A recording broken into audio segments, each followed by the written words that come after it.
And it's the birth of a new club as we're underway in Draft Champions. Now to return, this is David Johnson. And they're going to start this drive in pretty good shape as they get it up past the 30.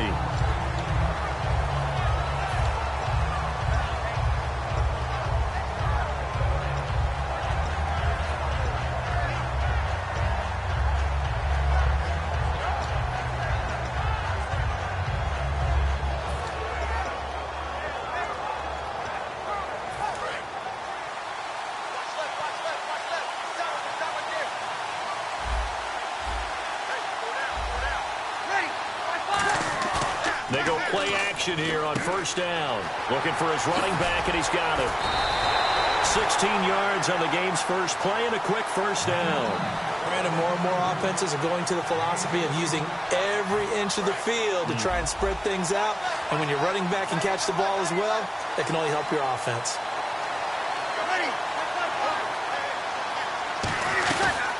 They'll run for the first time with Johnson. And down to the 44, 5 yards that time. Some runs are blocked so well, you almost forget that someone has to carry the ball to gain the yardage.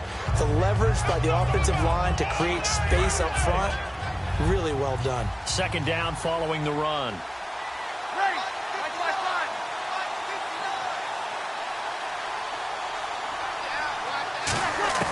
Now Breeze throwing on second down. To the right side to Eric Ebron. They pick up 12 on the play there, and they move the chains. I know exactly what's going to be said about that play from the defensive perspective. What's that? That's why I tell all you guys we need more than one tackler to the ball. He broke the first tackle. Luckily enough, there were more people there to get him down. The first down carry here for Johnson. And a few little style points on the juke, but not much room to maneuver after that. This drive is turning into an extended one, and the guy carrying the ball, he's becoming more like a body blows guy. Every carry is putting some damage on the defense. So after a while, I'm not too sure how many guys are going to want to run up and tackle him. Ebron with it over the middle. And he will take it on in for a giant touchdown. Eric Ebron, 27 yards. And the Giants are going to take a first quarter lead. And this one through the uprights and good.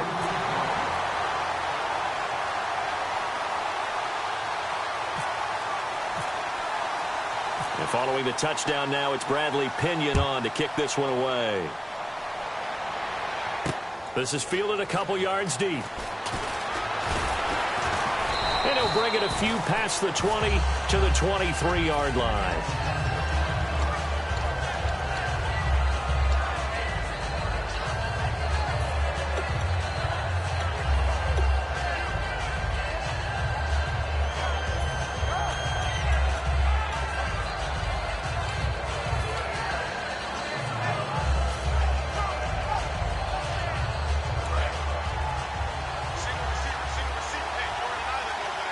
They'll need to get the play off quickly. On 1st and 10, here's Rodgers. Oh, he's going to take a shot right away. It's caught inside the 25. It's a big play for the Jaguars. 57 yards. A great job pulling that one in from a guy, as we know, who can really blaze. He's got a lot of speed. And that speed can work for him so many different ways. Sometimes he just takes off and goes and just runs past people. Sometimes you get people to back off so far that you can catch everything underneath. But still, at some point in the game, you probably have to make some contested catches, right? Sometimes you have to go up and beat a defender for the football. He has that in his arsenal as well. Showed it right there. Back to the air on second down. It's Rodgers. Caught left side. It's Beckham. 8 yards on the completion, but now they face third down. Sometimes the most effective routes are the ones that you run in the backyard, and you probably ran them when you were 5 years old. How about that little curl there against zone? But the key to it is finding the open spots in the zone. How a linebacker or a defensive back will widen to give you space. Find that area and let your quarterback hit you. I know ultimately that feels like a good defensive play, but I know it's really not. They had a chance to keep points off the board. Now they have a chance to kick a field goal by missing that shot. Yeah, especially at this spot in the field. He's got to be upset he couldn't come up with that INT.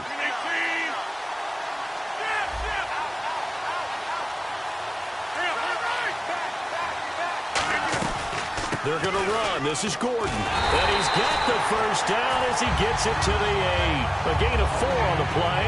And the decision to go for it pays off. They've got a 1st and goal.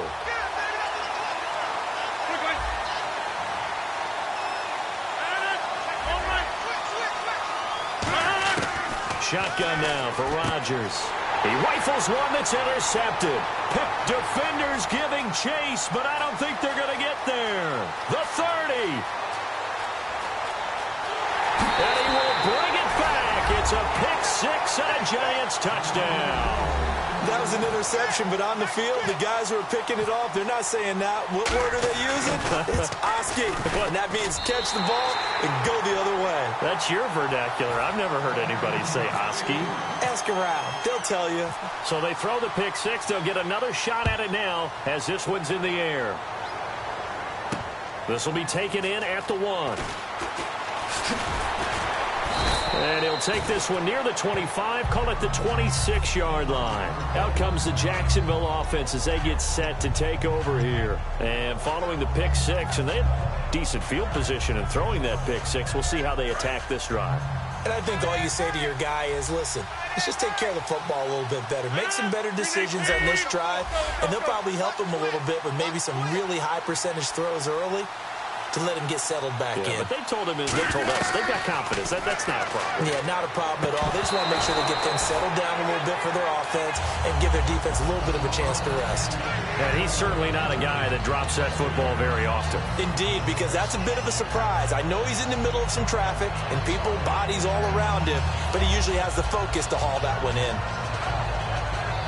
And on 2nd and 10 now. They'll come out in the pistol.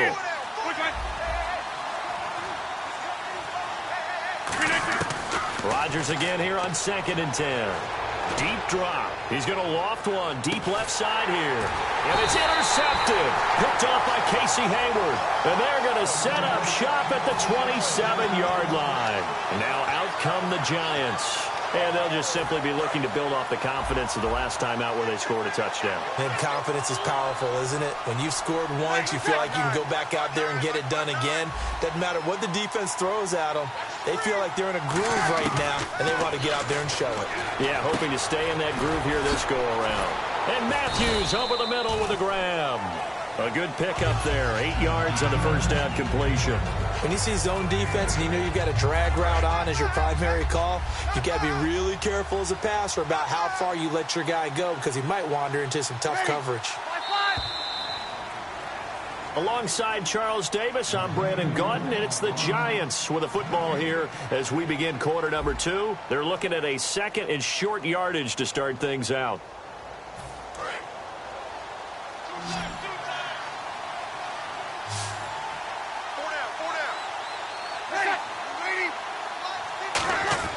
Breeze to throw on 2nd down. And Gresham's got it over the middle. And he'll get up to the 43-yard line. It goes as a gain of 8, and it moves the chains. An ex-teammate used to tell me all the time, I hate experienced quarterbacks because no matter what, you really can't hide what you're doing. And I think that right there, he knew right away where the blitz was coming from, where his primary guy was going to be, and he ended up going to a secondary target for a nice game. I was just going to ask you, that wasn't the primary target, and he's so good at that, isn't he? I think he knew right away that he wasn't going to get to his primary guy. I think he read that as soon as he got to the line of scrimmage, knew where the pressure was going to come from, and said, I know how to beat that, and that's what he did.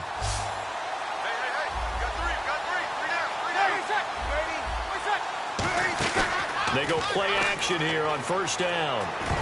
And the tip there altered the ball flight, and it falls incomplete. It'll be 2nd down.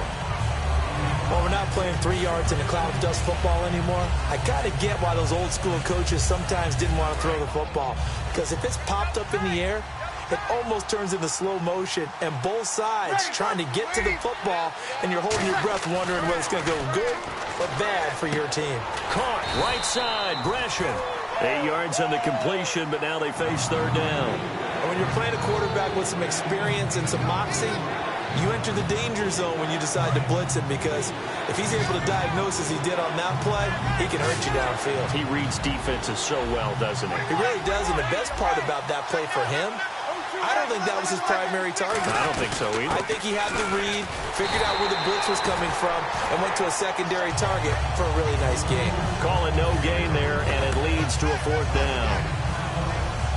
Well, usually you don't think of the cornerback coming in for a no-gain play, but that's what we had there. Nice tackle. Yeah, and how about the range, too? Coming from the outside part of the play, moving his way into the inside and making that play happen.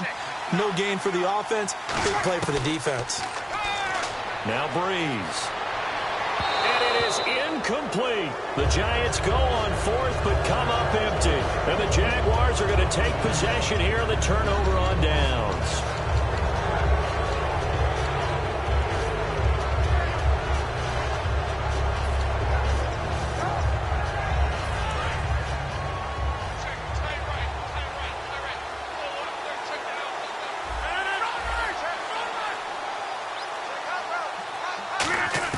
They go back to the air here after the INT. Going underneath for Gordon. And to the 42-yard line here and brought down there. It'll be a gain of 9, and it'll be second and about a yard. 2 minutes to go here in the first half. We'll come back to Ford Field after this. Second down and just 1.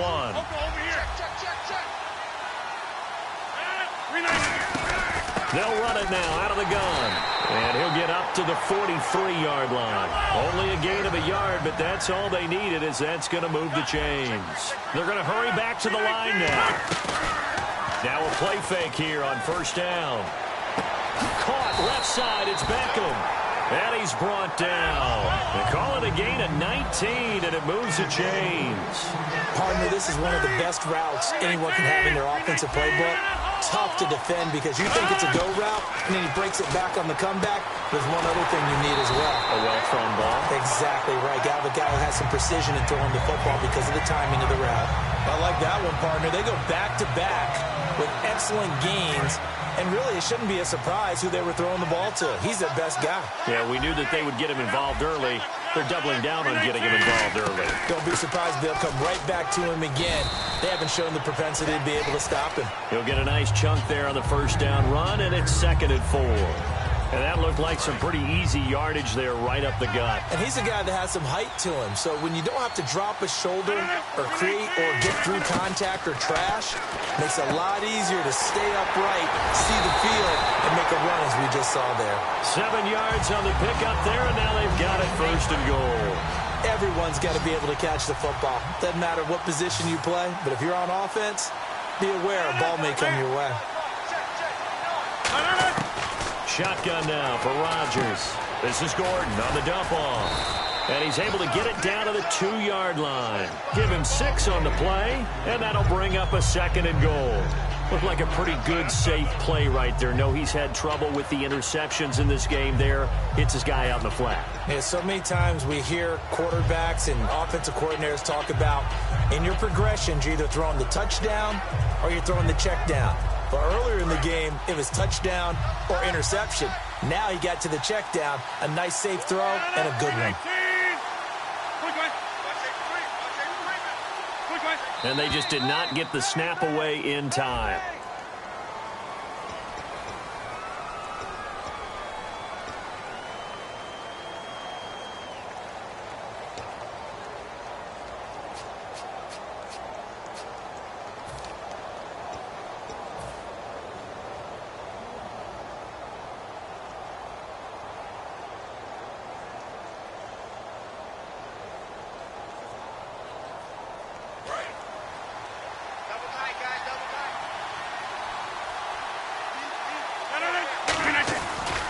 Play fake. Rodgers. And Rodgers intercepted a 3rd time. Picked off by Casey Hayward. And his guys have got it back at the closing stages of the first half. And New York set to take the field. And you got to think, if this is anything other than just taking a knee, I'd be very surprised. Yeah, they've got enough to talk about at the half. Why do anything else? Just get out of there.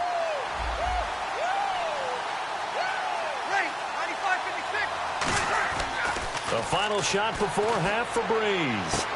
Toward the sideline, and look at that catch. Dragging the toes, and that's going to be a first down. Well done. So we come upon halftime with our score 14-0. As we'll send you down to Orlando as we check in with Larry Ridley and our EA Sports halftime report. Larry? So both teams have their marching orders, and we'll get going again here in quarter number 3. Fielded about a yard deep. And he'll make it across the 20 as his guys will set up shop at the 23-yard line. Out come the Jaguars now as he'll go on offense first here in this third quarter. They come out here with a 0 on the scoreboard. What was said in that locker room? That's what I want to know. I would love to have been in there because we often have the feeling that there's a lot of shouting, screaming, people upset. But typically, halftime locker rooms are a lot more clinical than that. And in this case, are they upset that the plays weren't working because of execution, or did they think they were just bad plays to call? Yeah. We'll find out pretty quickly here if they feel like they have something going, but they just need to do it a little bit better or not. We'll find out. So a loss of 5, and it'll be second down.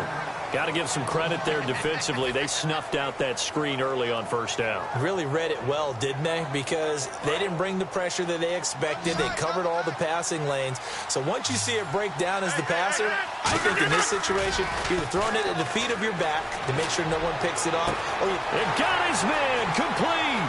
Past the 20. Touchdown, Jaguars. Vernon Davis, 82 yards. And the Jaguars are back within a score.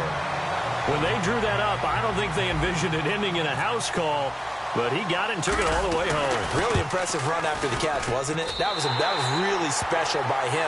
But let's face it, in today's NFL, those tight ends are often former wide receivers or maybe even sometimes bigger running backs. They just put them in a position to get a great matchup and make plays like that. And a fair catch signaled for and taken successfully. A look at the offense now here coming back out on the road for their first possession of the second half.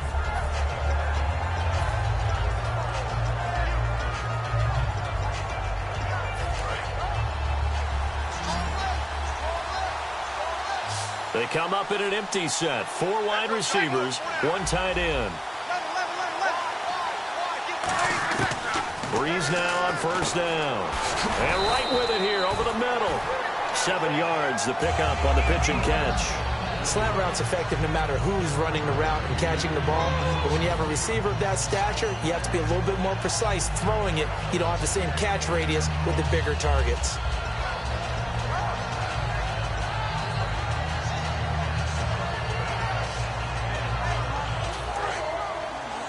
And the D-line pinching together must be expecting the run.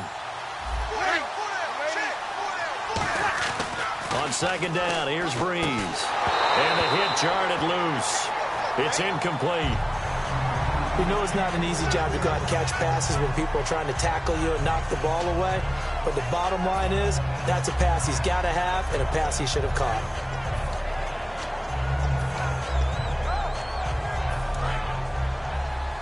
And on the outside, they're playing press coverage.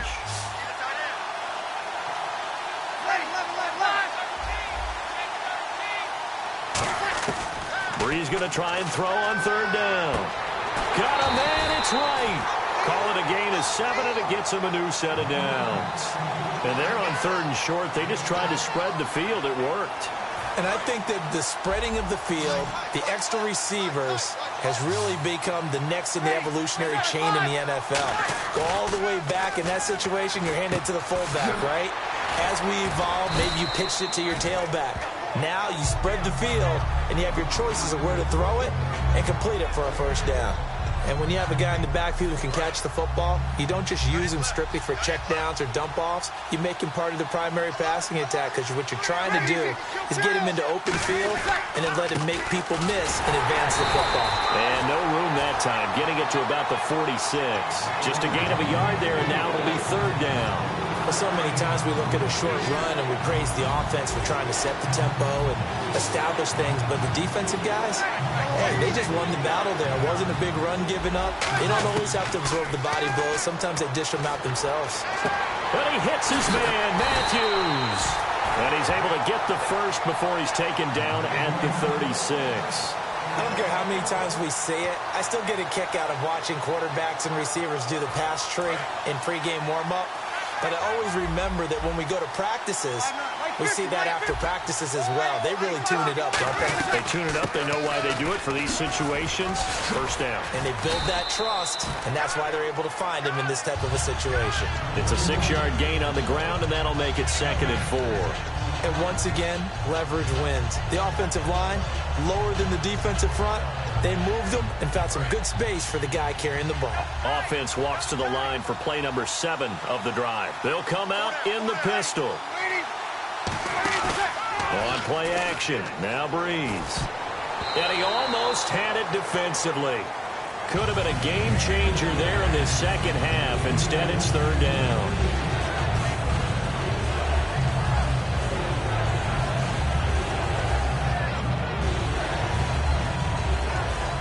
This will be the 8th play of the drive here. 3rd and 4.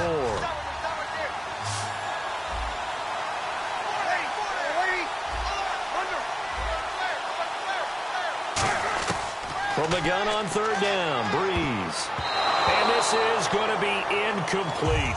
But sometimes you just have to take things into your own hands, don't you? I mean, the offense is really struggling in this game. They're the ones keeping things going. They have to continue to play at that level. And Santos able to put this one up and through. It's good. And they will move up by 10 now, 17-7. So put another 3 on the board. And all things considered, a good opening drive here to begin the 3rd quarter. It sure was. I think as a head coach, you're happy to come out and put a little drive together, take the 3 points, and build on your lead. And he nearly broke that for more, but as it is, they'll start this drive at about the 37-yard line. And out now comes Jacksonville as they get ready to go. Last time they were out, they scored. Still trailing here, though, so some work to do. But it's okay in terms of mindset. Because they scored the last time, they're not quite as worried about being down on the scoreboard because now their confidence is a little bit higher.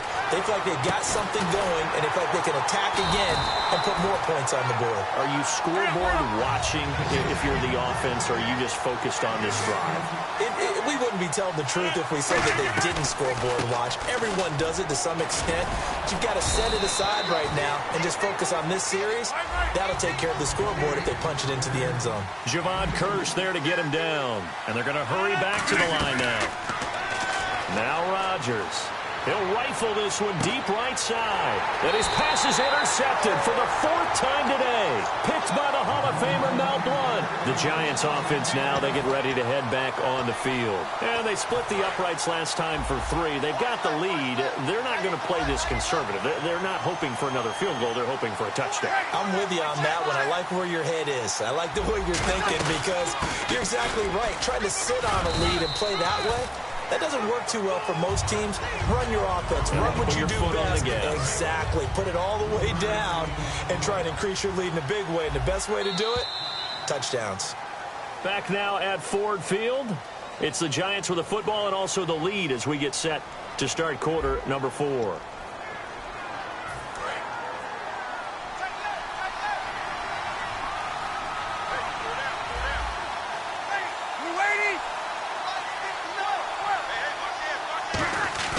Breeze to throw on 2nd down. They overload him that time with a safety blitz, and he winds up being dropped for a loss of 7. And now it looks like they're going to be in the hurry-up. Oh, boy, he got a favorable spot there. The guys on the sidelines were raising their hands over their head and clasping their hands to signal safety. But the official marked it just outside the end zone at the 1-yard line. And that one drops incomplete as he got popped as he was throwing it. Not too many things get to a quarterback of this magnitude, but I think it's safe to say that pressure can get to any quarterback. Now, he's obviously a great franchise quarterback, but felt the pressure, threw it incomplete.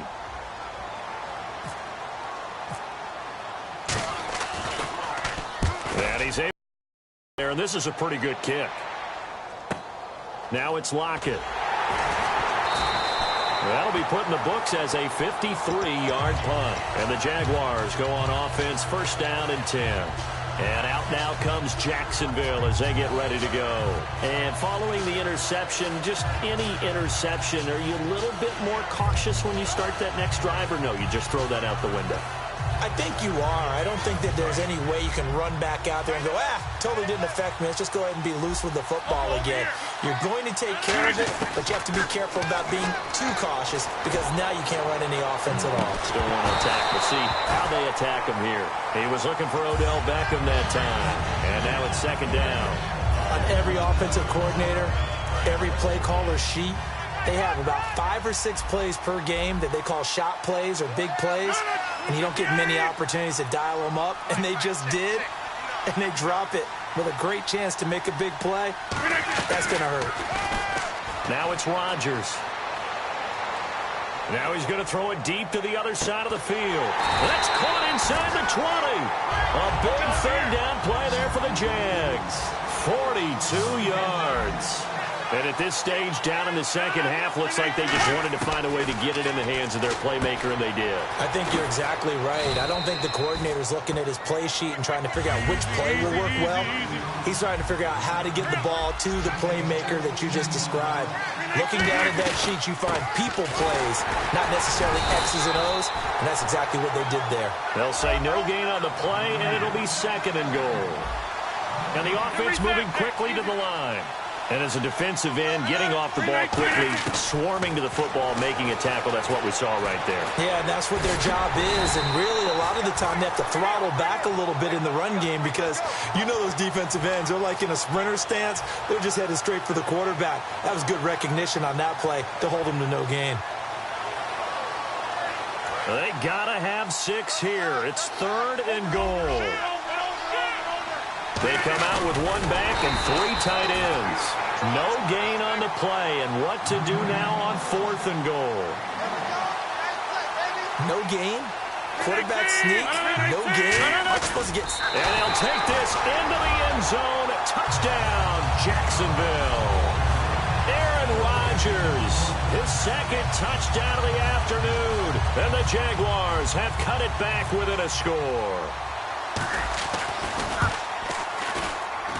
And this is up and good to make it a 17-14 game.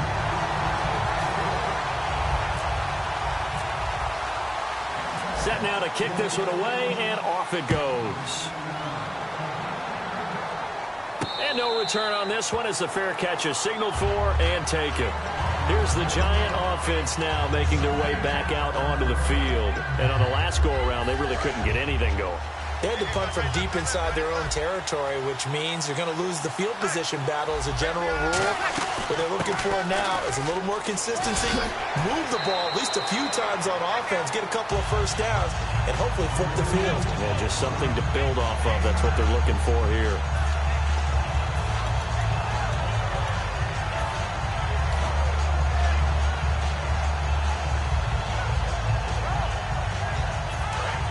Looking to jam the receivers at the line here. Press coverage look defensively.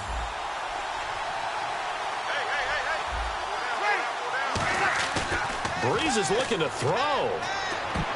And that's incomplete. The intended receiver was David Johnson, and it's 3rd and short. It's always tough for the guys throwing the football when they think they've got a completion and the ball's almost there, and then someone sneaks a hand or two in and bats it away.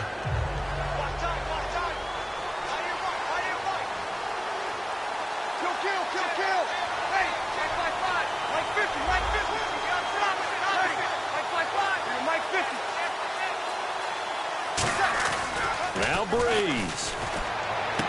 Now look at this. They get the turnover they needed. It's intercepted. A great read, and it's picked off. And the return will be stopped at the 34-yard line. The Jaguars offense now heads back onto the field. And that last drive, a long drive, but not just that. They had a great air attack going. Do they stick with that? I would think that they would, because if they were confident enough to do it on the last drive, starting backed up in their own territory, why would you change anything? They've got to be confident about what they're presenting and continue to do so. Yeah, because the secondary, they really look clueless. And that was amazing because that drive went and went, no adjustments, and no big plays by the defense to knock the ball away. Back to throw. This is Gordon on the dump off. 12 yards there as they move the chains. He's having a nice game through the air. His decision-making's been really good, solid there again. Just seeing nothing downfield, goes underneath. Nice game. How about the patience? Because when you're having a big game through the air, you're looking for those chunk plays, those big ones downfield. Instead, as you noted, takes the check down, dumps it off, gains good yardage anyway. Really well executed. I hope I don't sound too rah-rah on that one, but that's the exact right throw. Either your receiver gets it or no one gets it. Give him a lot of credit for being really precise with it. Got rid of it. No one got it.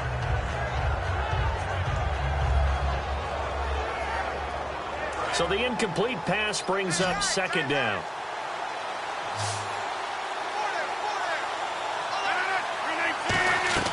He's back to throw. And that one got tipped. Kind of threw everything off. It brings up third. You got to give some credit. They're able to hop up in the air and bat that one away. And that's frustrating for an offensive lineman because the only recourse is when he goes in the air to try and get some type of a pop or a shove, hoping to bring his arms down. They'll look to throw. Sets up the screen to Gordon. And they'll bring him down at the 18. And now the Giants will stop play as they take a timeout defensively. It's just their first. They've got 2 more to use here in the final stages. So now one of the biggest kicks of the night is forthcoming. This to tie things up in the final minute. And Scobie's kick is good. And that will tie this game here in the final minute of play. I tell you, the life of a kicker. He has not been called on the entire game. He's over there by the net, but they send him out here in the fourth quarter and say, hey, go tie the game, will you? And guess what? He comes through. I just don't know how they do it. I really don't. These cats are a different breed from you and me. That's a pressure kick, but that one was never in doubt. And New York set to take the field. They've got work to do, but they do still have a bit of time here. And they've got to feel comfortable with that, but they have all their play sequences called. If they get out of bounds, that allows them to huddle and call another play. But if they don't, it's hurry up to the line of scrimmage and either spike it and stop the clock or continue to move it downfield in order to try and get in range and win this game. See if they can do just that. And he was hit as he threw it there, and it forces it incomplete. They got pressure there and only rushing 3. And there's a defensive coordinator right now who is celebrating not just getting home with 3 there, but realizing if that's the type of pressure he can get in the entire game, then his pass defense is going to be excellent. You're dropping 8. Where are you going to go with the football? Back to throw, Breeze. He's going to find his running back. It's complete. And he'll be brought down right at the 30 here. It's a 9-yard pickup on the play, and that'll bring up a 3rd and 1. And now they're in the hurry-up. To throw is Breeze. Jordan Matthews, the one he was looking for. And that'll bring up a 4th down. I know all players are taught from drive to drive, from series to series, let that go, right? Only focus on the now. But when that ball was tipped in the air, there's no way they weren't thinking about the interception that was thrown on the previous drive. Could this turn into a second one? And if it did, that could really change the way this game was going. They run. It's Johnson. Still on his feet. And he will have first down yardage as he's brought down at the 41. Now hold everything here. We're going to get a timeout by the offense. That'll leave them with just 1 remaining in this 4th quarter of play. So the run gets them the first, and now they operate with a fresh set of downs.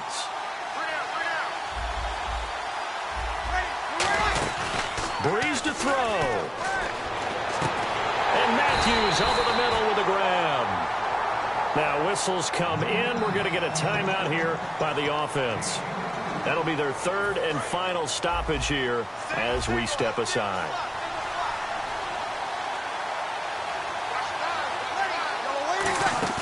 They go play action here on first down. And that will be incomplete. 4 ticks left here on the clock.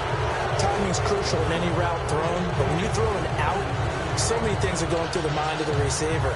Catching the ball, timing it up with the quarterback. Are my feet going to get down in bounds? On that play, all those things going through his head might have caused him to drop it. That's running out of steam, and it won't get there. He left it just short. No good, and that changes everything here in OT. It's a little teaching moment here. Overtime rules. Remind us how this goes, partner.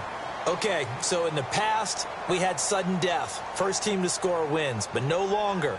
Now, if the team receives the ball, scores a touchdown, they win the game. If they kick a field goal, though, or don't score, the other team gets a possession.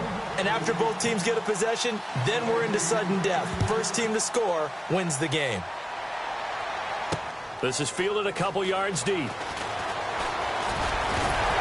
And a good return as he'll be stopped just shy of the 30-yard line. Here comes the Jaguars offense as they get set to go again. They control their own destiny here. They have the football in overtime. Obviously, a touchdown would win it. And I think teams around the league are still adjusting to the idea of going downfield, scoring a touchdown wins the game, because they were used to just going downfield and trying to get in field goal range to win a game. Still having to make that transition. Let's face it now, the ones who are doing it best know they need to go down, attack, put the ball in the end zone, and not leave it up to a field goal and give the other team a chance. Yeah, as we said, they control their own destiny now.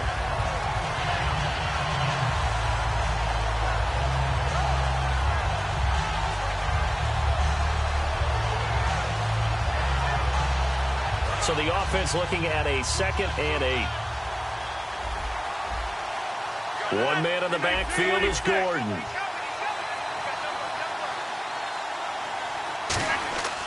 First throw of overtime for Rodgers. Eluding the pressure right.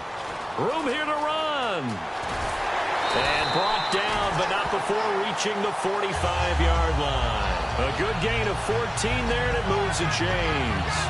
Man, defensively, that hurts. They got him out of his rhythm. They had him hemmed in, but somehow he was able to tuck it away and get away for a gain.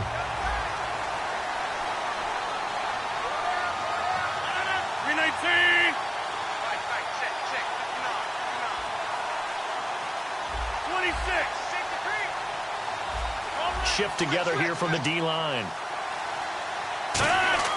Now a first throw here in overtime. Oh, the ball comes out on the hit, but they'll say it's incomplete. He was trying to hit Melvin Gordon there. That'll bring up 2nd down. So much of this game is about leverage. We always talk about low man wins in the trenches. Much like that in just about every position. And sometimes, if you lose that leverage and you're losing the battle, just jump up at the line of scrimmage and try and bat the ball away. And that's exactly what happened there. 2nd down here after the incomplete pass. Play clock winding down. Rodgers will try again on 2nd down. This is Gordon on the dump off. And he'll go down inside the 45 before going out of bounds. A nice pickup there of 11 yards, and it'll move the sticks. So many times you hear today's NFL described as a space game. Get your best players into space with the football in their hands. That's why sometimes you swing it out to your runner, get him out in the flat, and let him have a chance to make people miss an open field. Now Gordon on 1st down. So he got free of one tackle, but couldn't do a whole lot else. It's a 6-yard pickup, and it gets him to 2nd and 4. Offensive linemen love creating space for their guys carrying the ball, but when that guy also breaks tackles and creates extra yardage, they almost feel like he's one of them, and they really embrace him. And after the play on the ground, that brings up 2nd down here. Defense showing blitz. Rodgers to throw on 2nd down. He's going to hit his man out of the backfield, complete. Call it a gain of 3, and that'll make it 3rd and 1. I know most of the time when the ball's in the air, you're thinking wide receiver, tight end, but running backs, they can be a big part of any passing offense nowadays.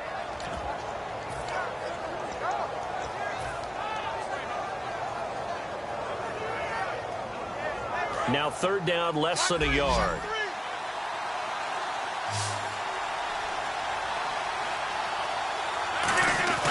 Now a play fake. Rodgers. He's going to rifle one deep left side. And this will be caught. Touchdown. They needed overtime to get it done, but put this one in the win column.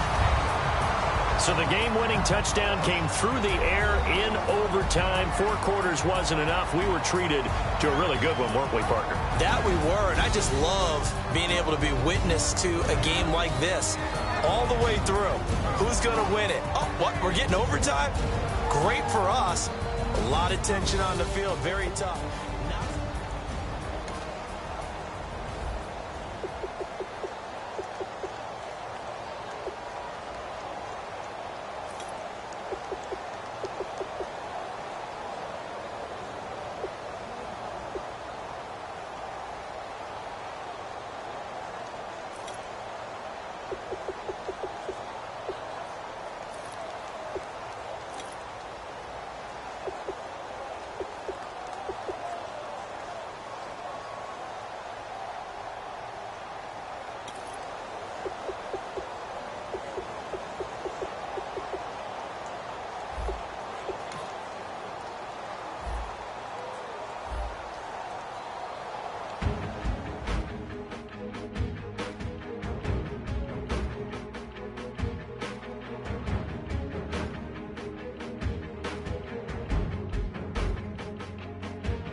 tough and not a bluffer. I want you to be my lead, don't have to take it undercover. Just under the bells are ringing, people singing, rice is throwing, flower bringing. Ting-a-ling-a-ling, the honeymoon is when we going, and I take you to a place that you didn't even know exists. What's your wish? Dinner at the Eiffel Tower in Paris. Shot us in the basement party, yeah. Turn into the greatest party, yeah. Never see my baby coming. Just once, and we went up, yeah. And my love is tripping, yeah. Now I feel my body drifting, yeah. Baby girl, she got me lifted, am I tripping? Yeah.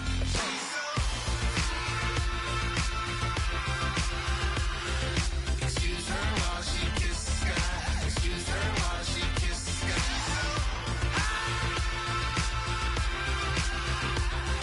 Excuse her while she kisses the sky. Excuse her while she kisses the sky. Jaws dropping when she walking, kind of thing that happen often. More than just a little. I be shutting down the city, black the latest gears. When she where you see that sun in the air. Fashion week all year, throwing money in the air. She's happy with my lady, other girls they wanna hate her. It comes with the territory, ball players wanna date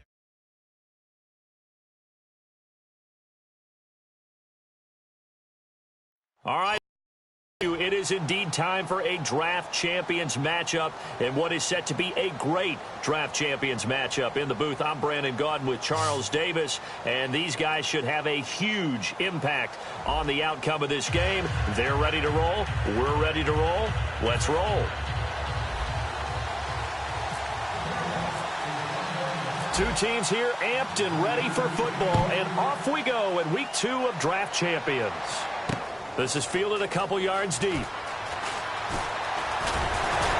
he'll get it up to about the 26-yard line, just across the 25.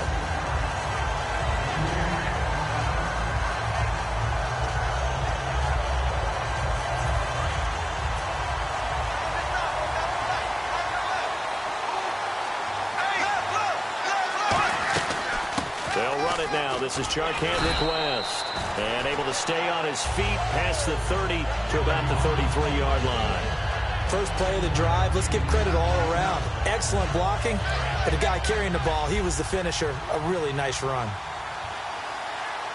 There we go now. Blue 45. Bortles to throw on second down. Escaping the pressure right. And he takes a shot on the release as this will be incomplete. It's a tried and true formula, and I don't think it'll change for as long as we play football. If someone's trying to throw the ball and you can put pressure on them and make it tough, that's only going to help your defense. Yeah, he's since being hurried. He got rid of it before taking the hit, but incomplete. Bortles going to try and throw on third down. And he's got a noon one. And he's taken down at the 43, but not before picking up the first. In recent years, Islam receivers really gained stature in the NFL because they could do so many things. Yes, they can line up wide like your normal wide receiver, but to have that kind of courage and toughness to run routes in the middle of the field and become dependable targets for their quarterbacks and move the sticks, those guys are worth their weight in gold. He gets it into the hands of Larry Fitzgerald. Give him 22 on that one. And it's good enough for a Tampa Bay first.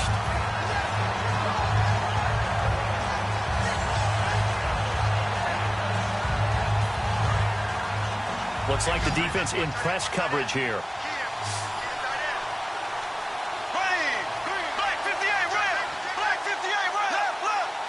They'll bring a receiver in motion left. Now Bortles. Looking for Fitzgerald, and it's intercepted. Picked off by Bud Dupree. And a big turnover there as his guys will get the football back. Bortles was accident-prone last year, led the league with 18 picks and an early pick here. And you know he spent a lot of time in the offseason working on this, thinking about it. It's not that he's not going to throw any. They just hope that that number gets cut down significantly. Now Rodgers. He's got the hook up to Odell Beckham. 26 yards on the pickup there. And the Jags are going to have a first down.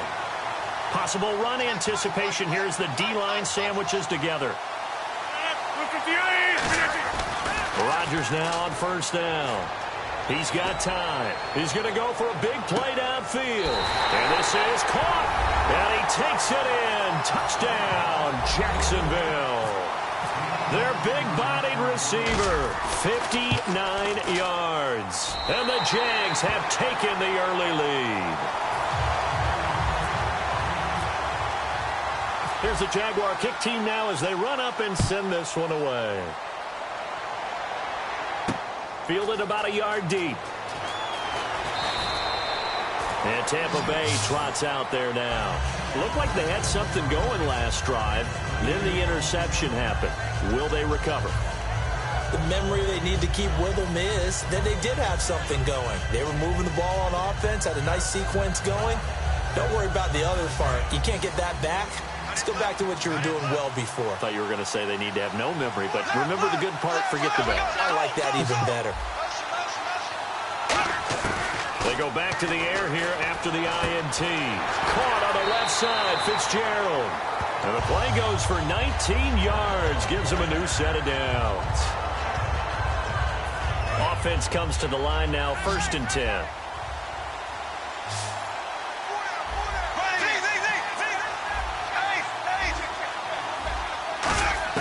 Throwing on 1st down is Bortles. It's complete. It's Fitzgerald. 15 yards through the air and a 1st down.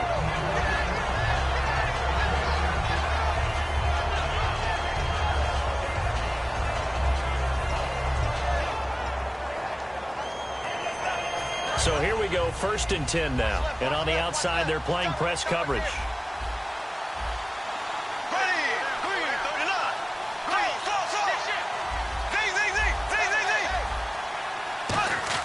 Bortles now on 1st down. He hits West underneath. And he'll get it down on the play to the 37. It's a gain of 9 yards. And that'll make it 2nd and short. And that's one of his advantages of a passer, is it not? With his height, setting back there in the pocket, firing it over the middle, he can really see everything clearly. It is, and I know that other quarterbacks get it done different ways, all right? You don't have to be his height to make a great play. But what he does is he takes away having to make those slide steps in the pocket to find angles to throw the ball through. He just throws right over the top of it because he can see everything, and sometimes that saves time and gets the ball to a receiver quicker. Throwing now is Bortles. Anuno's got it, complete. And they do stop him, but he takes it all the way to the 2. Now that play will end up on the highlights, and you'll see it all over the place. But what you won't see, the offensive line that bought the extra time, that allowed for the big completion downfield, those guys made that play possible.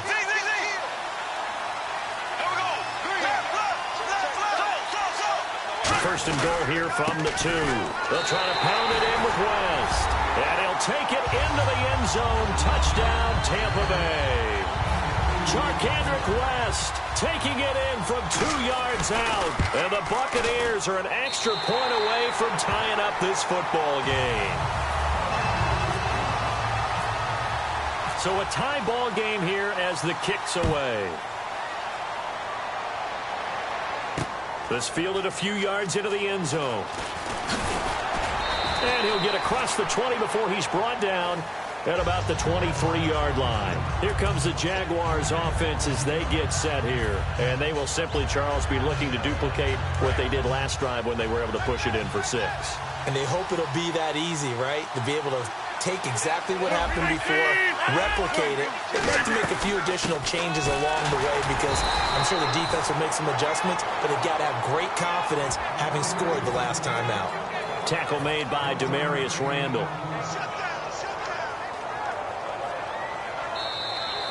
Alongside the former defensive back, Charles Davis.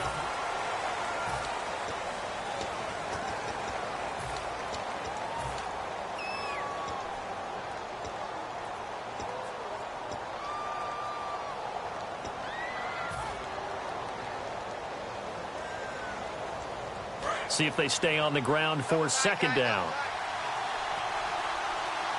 They come out with 1 back and 3 tight ends. They'll keep it on the ground. This time it's Gordon. And he'll fight forward to about the 27-yard line. Give him 3 on the run there. Now they're looking at a 3rd and about 5. We always like to talk about defense in terms of levels. 1st level defensive line, 2nd level linebackers, 3rd level defensive backs. On that run, that was what we call a 1st level run, and it was stopped by a 2nd level player. No gain on the play there, and it'll bring up 4th down. Great play there off the end. Question, Charles, in a 4-3, you hear about the D tackles a lot. What's the role of the ends? What they want to do is control the edges of the defense. And you always hear about an offense talking about setting the edge in the running game. Well, the defense wants to do exactly the same thing. In the defensive end, often against an offensive tackle, sometimes a tight end, they can't let themselves get hooked and let a running back get outside, because if they do that, that hurts the integrity of the defense overall. My man, the encyclopedia. So shall we say a bold decision to go for it, and that bold decision does not pay off. And when you talk about bold, you're saying all caps? All caps. Yeah, without a doubt. Maybe they're telling their defense they have a lot of faith in them. I mean, that's how you have to spin it, is that you tell your defense, you know something? We were able to go for it there because you guys are so good. I'm not worried about things. That's the only explanation I can come up with in this situation. He better get ready to spin it for that post-game presser, because you know he's going to be at. He's going to have to spin it for his own locker room, frankly. Second down following the run.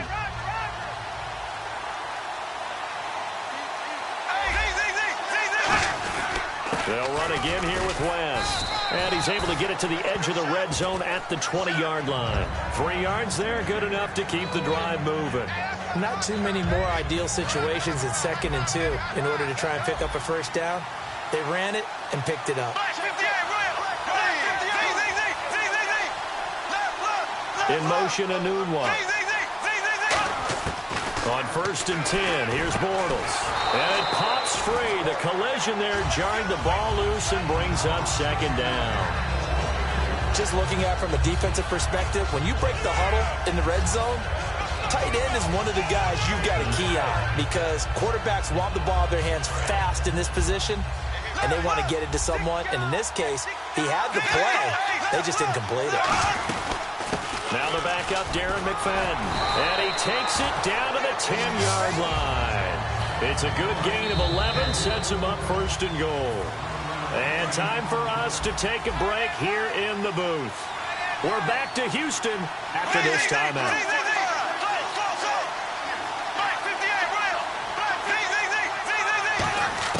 Bortles now on 1st down.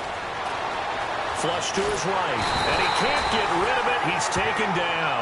The sack will push him back only a couple yards, but certainly not what they were hoping for on 1st and goal.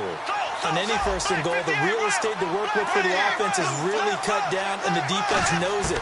So they often bring heat and pressure, which they did on this play. Into a double team, and it's intercepted. Picked off by Bud Dupree. And a big turnover there as his guys will get the football back. The Jags offense now gets set and heads back onto the field. And last time they were very fortunate, this offense. They went for it on 4, turned it over in their own territory, but the other guys held up.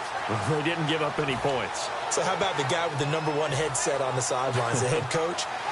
That was planned going into it, not necessarily to not get the first down or to have the defense have to hold But he up. trusted his defense. Trusted his defense very much, and I think that that's how he's going to play this game. Go for it, be aggressive, because I've got the wild bunch backing me up over here on my own sideline. Now we'll see what his offense can do. And quickly, they get to the line.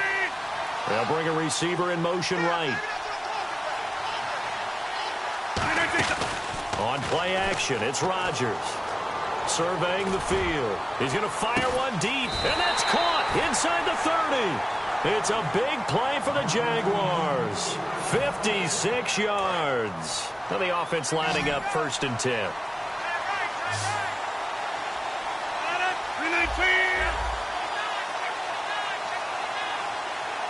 In motion, Anunwa.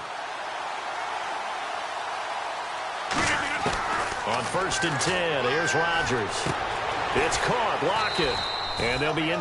And now the Bucs deciding to take a timeout defensively. It's just their first, so they'll have 2 remaining here before we get to halftime. 6 yards here to go for the offense on 2nd down. Rodgers to throw on 2nd down. Got an open man. It's Anunwa. And the Buccaneers go ahead and take another timeout. So that means they're down to 1 remaining here as we head toward halftime.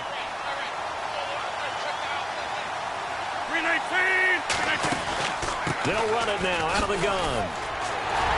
And he will get this into the end zone.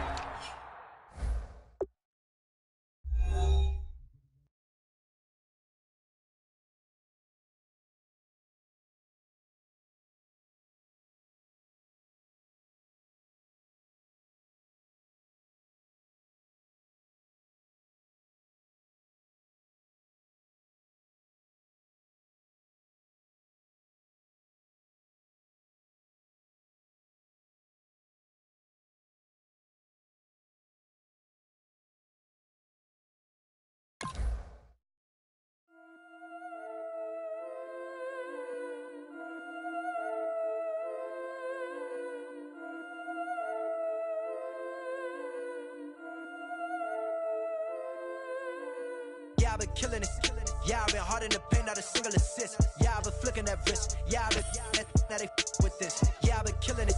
Yeah, I've been hard in the paint, not a single assist. Yeah, I've been flicking that wrist. Yeah, I've been now they with this. Yeah, I've been killing that. Yeah, I've been flicking that wrist. Yeah, I've been killing that, flicking that wrist. Yeah, I've been killing that. Yeah, I've been hard in the paint, not a single assist. Yeah, I've been flicking that wrist, flicking that wrist. Let me take it about the young man. Matter of fact, I'ma let Push tell that. Take it about the old man. Had to change her heart and then fell back. Old man lived a long life. Walked around with a long wig like Jesus, that Colombiana. That's mere models like. Look at the flick of that wrist. I'm feeling like Leonardo. Let me paint the picture. I might need a bottle. On the road to success, I can fit a throttle. That Michelangelo, hundreds in the envelope. Type when I write. And that old man had to change her heart. Wish he knew it back from the start. Like looked around, seen his wife on the military all over the whole compound. Soon as he seen it, I swear it, I mean it. My man was gone quicker than dominoes. He in jail. Everyone falling like dominoes. Yeah, I've been killing it. Yeah, I've been hard in the paint, not a single assist. Yeah, I've been flicking that wrist. Yeah, I've been now they with this. Yeah, I've been killing it. Yeah, I've been hard in the paint, not a single assist. Yeah, I've been flicking that wrist. Yeah, I've been now they with this. Yeah, I've been killing that. Yeah, I've been flicking that wrist. Yeah, I've been killing that, flicking that wrist. Yeah, I've been killing that. Yeah, I've been hard in the paint, not a single assist. Yeah, I've been flicking that wrist, flicking that wrist. Logic. Clockwise, counterclockwise, realest in the top 5. I'm just walking for the side. That's coastlines, Panama for the boat rides. We're buildings, and we ain't even need showtime. Just money counters and kitchenware. Condo with a in there. And we got rich in there. Been a trophy since Hawaiian Sophie. Curry over Kobe, we shooting. Splash Brothers with the add in soda. Good fellas to my.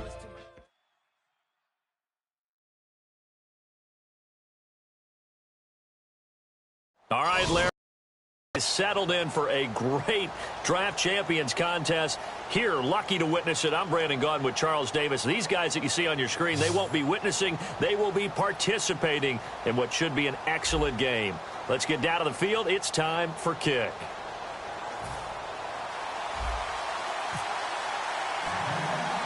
The getting to know each other process is over. Time to get down to it. And we're off in week 3 of Draft Champions. And a short kick taking it about the 16. And he's all the way up across the 40 and down at the 42-yard line. Great return.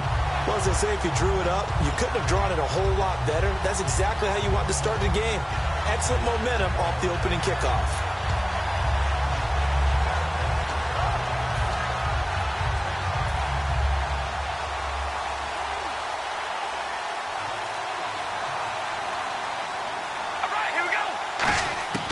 Throwing on first down is Carr. Oh, he's going to air it out right away. It's caught at the 10. A big gain there on the first play of the game. 48 yards. So let's go ahead and add to the difficulties of guys trying to cover receivers. They got to deal with speed, shiftiness, all of that stuff. But how about when they have height and length and deep downfield? And he is into the end zone for a Falcon touchdown. Williams, a 10-yard touchdown run. And the Falcons have taken the early lead. And they do exactly what they wanted to. Opening drive, they get into the end zone. They do it on the ground. And not only is the person lugging the ball happy, of course, because he got it into the end zone. How about the offensive linemen and receivers who are blocking for him? They have to feel great about themselves, sticking it in the end zone on a running play. This fielded a few yards into the end zone. And with a new rule, that decision to bring it out will cost him about 5 yards as he only gets to the 20.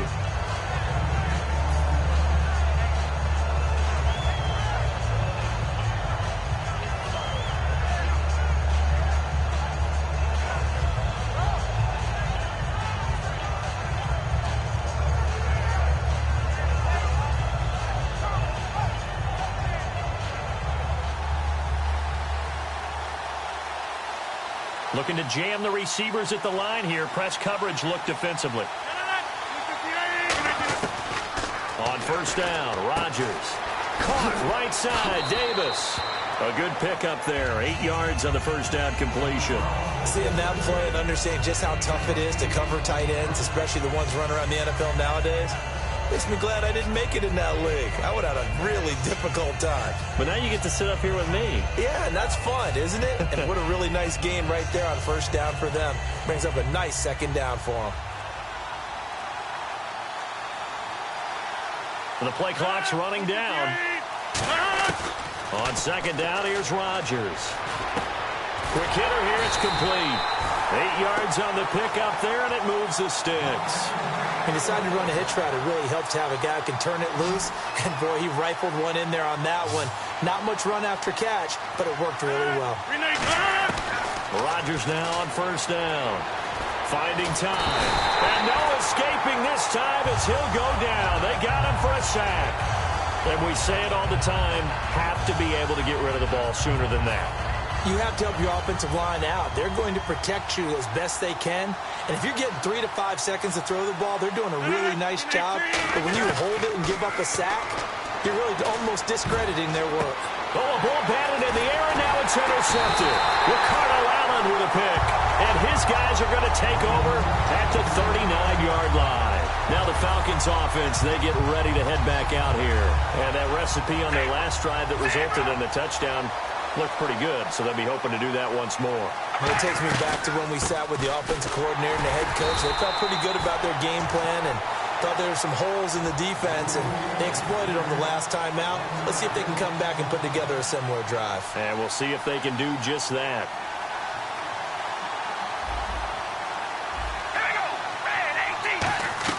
Now Carr throwing on second down. And this one complete to Jermaine Gresham.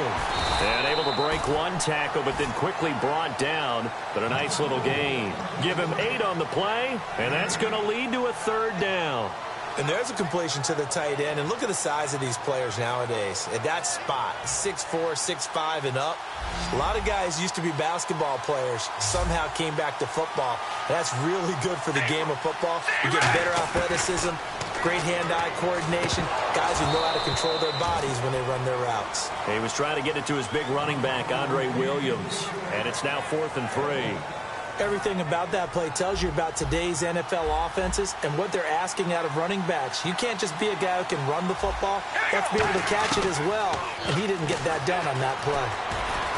Oh, he's got some breathing room. And he will have the first down across the 20 to the 19-yard line. Partner, as a quarterback, sometimes you just got to know when the clock has gone off in your head, it's time to go. Tuck it and get all you can. They stay on the ground. This time it's Williams. And they'll get him down right around the 16. 3 yards on the pickup there, and it'll be second down. Looks like the defense in press coverage here. Well, I think we know by now that every run is not going to be broken and get all the way to the end zone. But these short ones still have their value. You can still set up your play action and throw the football. You control the clock because you have the ball and they don't. And often the physicality sets the tempo for the game. And here we go on 1st and goal. They'll try and run. This is Williams. And he was able to shed the tackle, but the reserves come in.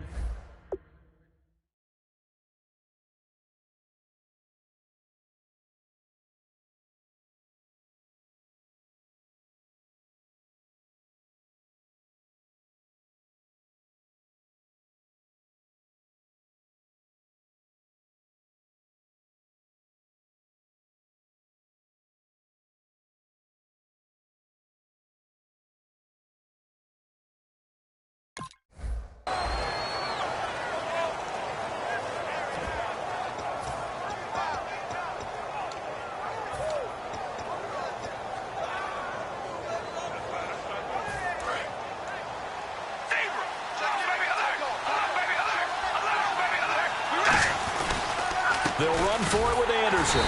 And he is not going to get in as the big bodies stop him at the 1. They'll lose a yard, and it brings up 3rd. And this will probably be the last play of the quarter. Alongside Charles Davis, Brandon Gordon, it's the Falcons.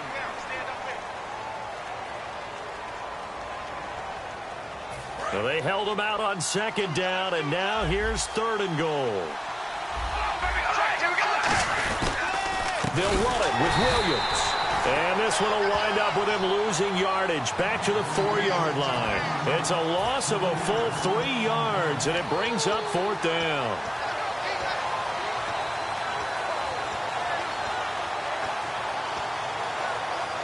A field goal would make it a 2-score game, but they're going to go aggressive. They're going to try this thing on 4th and goal. Carr to throw for it on 4th down. That's caught at the 1. They're turned away on 4th and goal.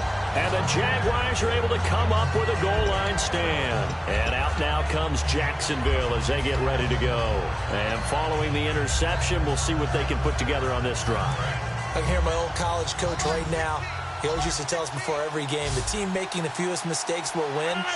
What they're hoping is that last mistake is their only one of the game. Coaches, that's all they talk about, turnovers, right? Minimizing those and maximizing opportunities. And he's got his man on the out route. Give him 13 on the pickup there. And it'll give the Jags a 1st down. That was a nice completion on an out route, and those types of plays are the result of arm strength by the quarterback and timing by the receiver. Now, the stiff arm created some space initially, but he's taken down not long after. Partner, we know today's NFL is really built around the guy throwing the football, but these short runs, they still pay dividends because they can take their toll on a defense, and they can add up as the game goes along. You control the clock, you control the ball, and that way you often control the game. It's caught. Lockett. He lost 2 there, and it's 3rd down. They completed the screen on the perimeter, but boy, that was textbook defense. Exactly as you're taught to play against a wide receiver screen, and they snuffed it out for a loss of yardage. Defense has set themselves up nicely. 3rd and 10 now. And on the outside, they're playing press coverage. Time running out here on the play clock. Now it's Rodgers. Flushed out right. And he's taken down. Back at his own 7. The safety blitz staged to perfection that time as they sack him for...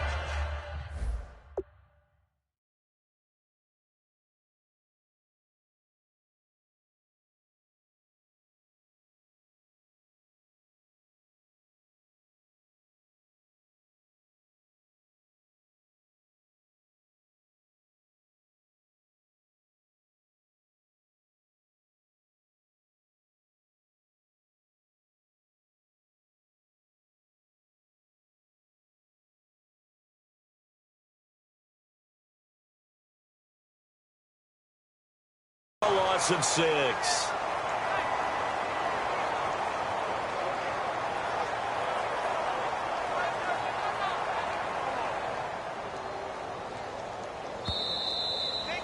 Two minutes remain here in the first half. We're back to New Orleans after this. Here's Jordan Berry now, as his first punt will come from inside his own end zone.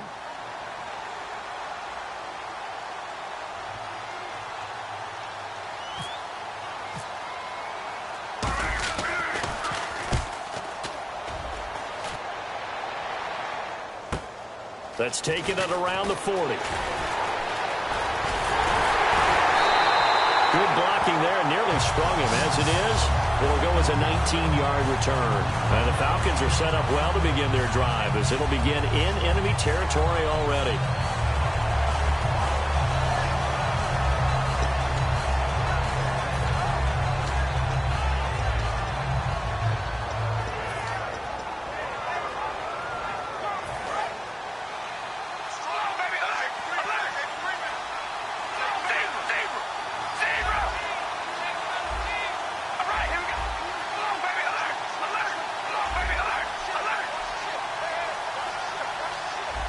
And the D-line punching together must be expecting the run. They go play action here on 1st down. And complete to Moncrief over the middle. 20 yards on the pickup there. And it'll give the Falcons a 1st down. And defensively, they were in zone coverage there. Do you have to be a little careful you're losing playing against a good quarterback like he is to not play too much zone? Yeah, you have to be careful about how much time you're giving up. I think it's a good point. And he'll take it into the end zone. Touchdown, Atlanta. Andre Williams. He scored on the ground and through the air. And the Falcons will extend their lead. Getting your back involved, what's the importance there in the passing game? Well, oftentimes you can create mismatches because who's going to cover him, and you get him into space, which is where he likes to operate with the ball in his hands. Oftentimes makes people miss, gets that run after the catch, and off he goes. And into the end zone. Atlanta's 11 ready to go, and they kick it away. This is fielded a couple yards deep. And he'll take it up past the 25 to the 26-yard line. The Jaguars getting set to go. And with this deficit, you can't have too many more drives like the last drive where you had to punt it away. You know what I would tell my offense right here? The punter doesn't exist, guys. He doesn't even exist. He's not a team anymore. I just cut him, all right? So you've got to go out and create some offense for us here and give us some points. No way does that guy get on the field in this drive. Poor punter. Yeah, it wasn't his fault. But hey, listen, there's got to be casualties at times. We're trying to win a game. Unable to connect on the first down pass play. Now it's second down.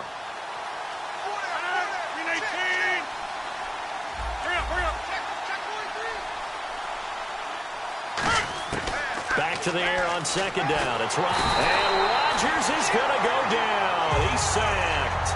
Quan Alexander. He's the one that got to him. He takes him down for a loss of 9. So a big sack on second down. Now let's see what the offense has in store for third.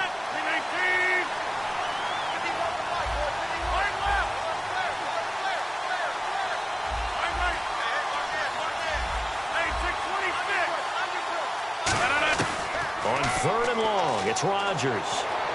He's got the hook up to Odell Beckham.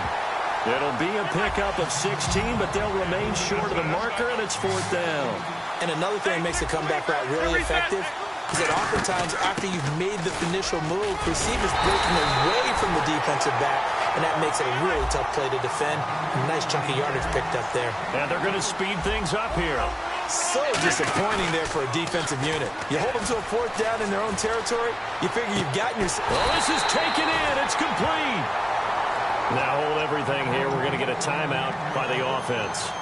It's just their first, so they'll have 2 remaining here before we get to halftime. Shift together here from the D-line.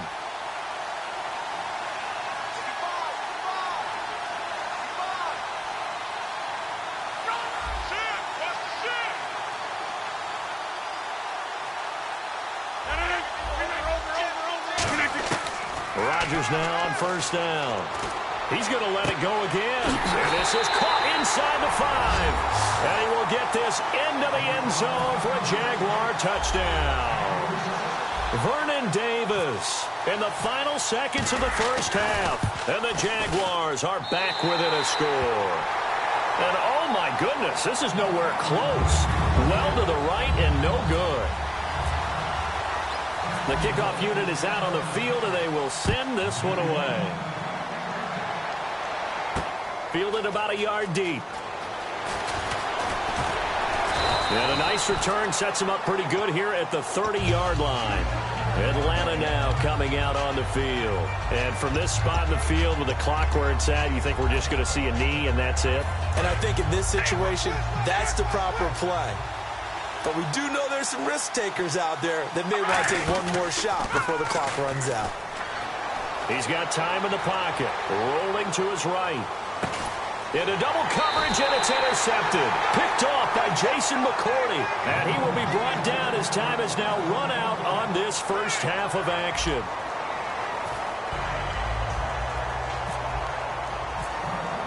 Both teams appear ready for the fight ahead, and we resume action here in quarter number 3. This fielded a few yards into the end zone. They'll bring it back to just about the 25, call it the 24-yard line. Out come the Jaguars now as they'll go on offense first here in this third quarter. And they're hoping to capture some of that magic they had last time out when they were able to put together a scoring drive, but they're still down here, Charles. Not the major concern, though, because of what you talked about. They scored the last time out. They feel good about themselves. They feel like their game plan is now in effect. They know how to attack and what plays they want to put together. But they've got to keep it moving in the right direction because, as you did note, they are down on the scoreboard. They'll start the third quarter on the ground with Gordon. And he'll take this up near the 35, maybe the 34. Give him 10 yards on the pickup, and that'll bring up a second and just about a few inches here. Possible run anticipation. Here's the D-line sandwiches together. To throw is Rodgers. Caught left side. It's Beckham. And they'll lose a yard that time, and that's going to lead to a third down. They threw the screen to the perimeter, but to no benefit at all. Tackled behind the line of scrimmage for a loss of yardage. Third down and 1.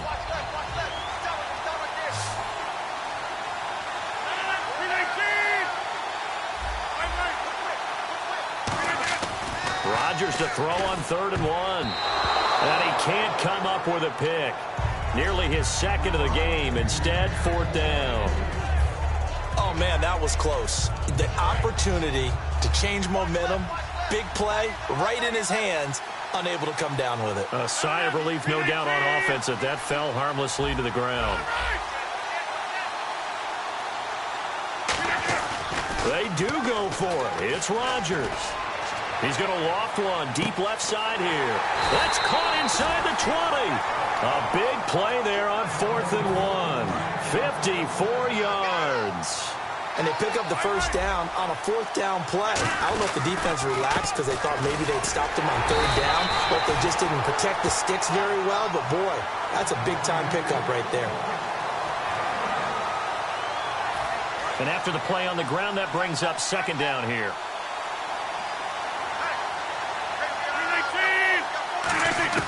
Now Rodgers throwing on 2nd down. And incomplete there. A nice hit. Jars the ball free and brings up 3rd down.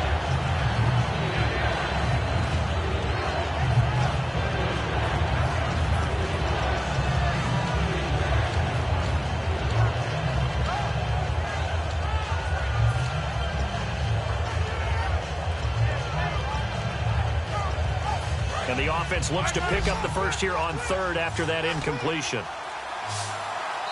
The play clock getting low, so Sean Payton says, let's take a timeout. It's just their first, so 2 remaining as they burn one here in this 3rd quarter. So incomplete on 2nd down. Now they'll look to convert here on 3rd.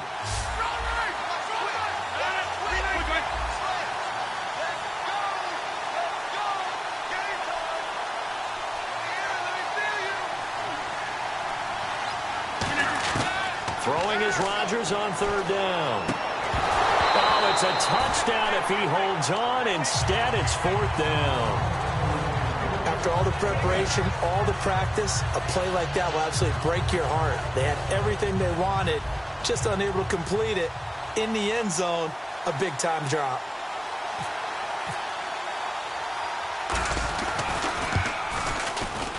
And the 12-year veteran knocks it right through. And the drive will wind up yielding 3. So it goes down as an 8-play drive, and they cap it with the field goal. Yeah, they were able to pick up a few first downs along the way, but they couldn't keep the momentum going all the way into the end zone. Fielded about a yard deep. And he'll take this across the 25, couple extra yards up to the 27-yard line. Here comes the Falcons offense. It's their first possession of the second half now. And last time wasn't pretty. One play and an interception. We'll see if they can do better. I want to see if they want to go ahead and throw the ball again now on this drive after what happened on the last one. Throw it on the first play. Give the quarterback some confidence. See what happens. They start the drive on the ground. It's Williams. And he'll push his way forward to about the 32. 5 yards on the carry. Good pickup on first down. Looking to speed things up here, going with some tempo. And that's exactly what you want on a first down run. Pick up 5 yards, bring up 2nd and 5. The defensive line, though, they've got to figure out a way to out-leverage the guys up front because the offensive line is winning at the point of attack. That's a good, nice, crisp run for a first down. I wonder if the defense might have been loosened up a little bit, maybe anticipating a pass instead of the run that they got.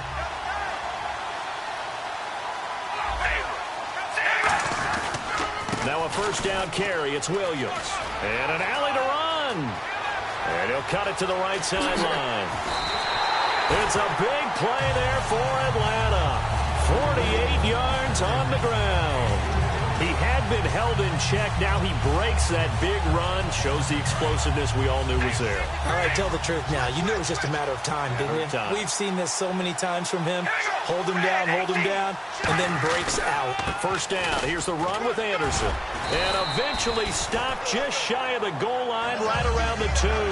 It's a 10-yard gain there, and it sets him up now first and goal. We just saw what a lot of teams call a heavy set.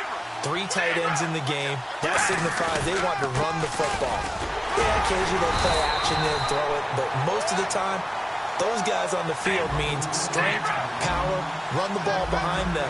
And now what a lot of teams are doing is they're taking an extra offensive tackle and putting him in a tight end number to give them even more blocking power. And we just saw it on that play. They'll lose a yard, and it brings up third. 2 straight shots on the ground. Now on third, do you go to the air? I think the possibility exists, and if you're doing it, you're probably going play action since you ran it twice. But I often think that second down is a time you go play action and throw the ball. I say commit to the run and think about it being 4-down territory. They come out here in the eye. Here is Anderson on third and goal. And he is going to lose yardage here. Well, they're going to try this thing. They're at the 5, 4th and goal. They're going to go for it. We'll see. Run, probably pass to both in the arsenal.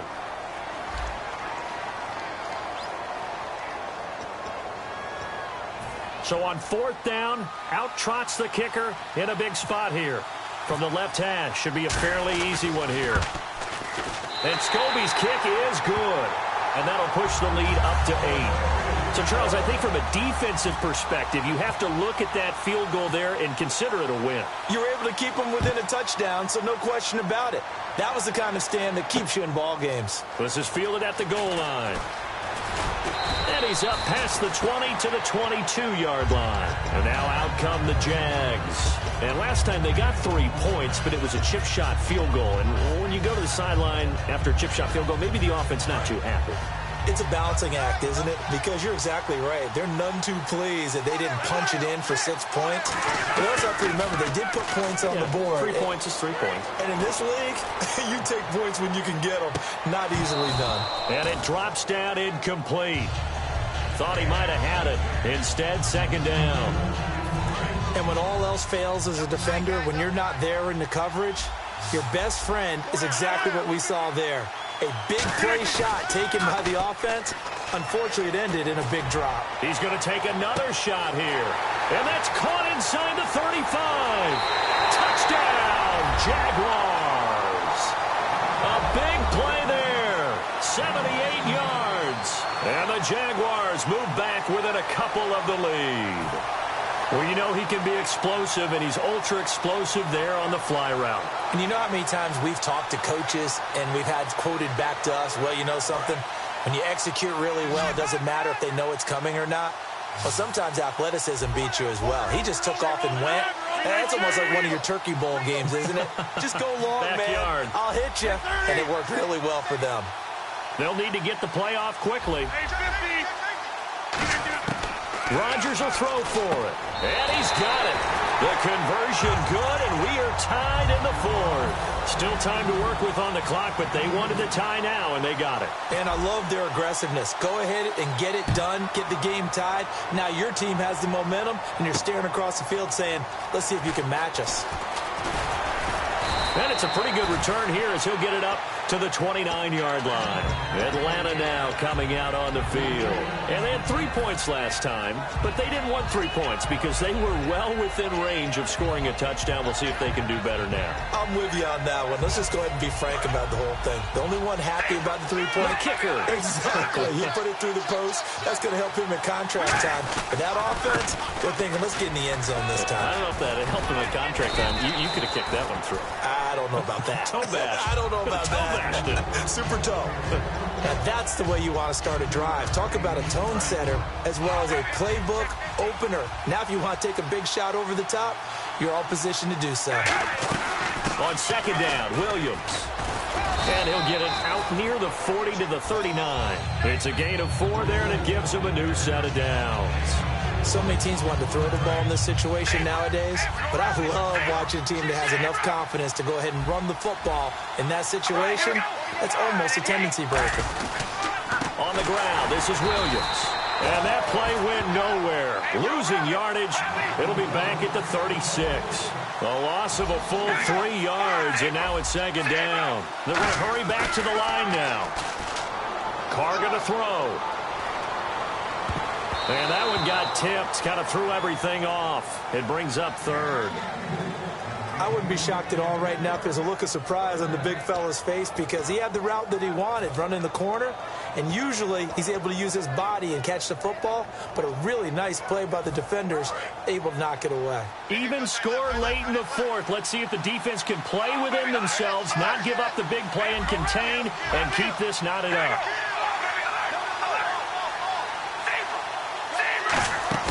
Play action. Now it's Carr. Sliding out of the pocket. He's got Cruz complete. And he gets it down to the 48, enough for the first. We talk about mobility on quarterbacks all the time. Here's what really pays off. Able to move, evade, and is accurate throwing on the run and picking up a first down. And at this stage in the game, every play is magnified here as we get down to the nitty-gritty.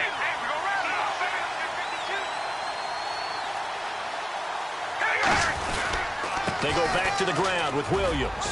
It'll be a minimum pickup, and it will take us to the 2-minute warning. Time for a break.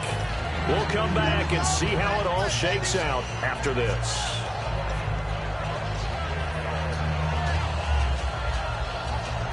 See if they stay on the ground for second down. Looking to jam the receivers at the line here. Press coverage look defensively. To throw his Carr. Looking for his running back, and he's got it. Give him 12 yards on that one. It earns him a fresh set of downs. So many times you hear today's NFL described as a space game. Get your best players into space with the football in their hands. That's why sometimes you just swing it out to your runner, get him out in the flat, and let him have a chance to make people miss an open field. So the offense has it 1st and 10.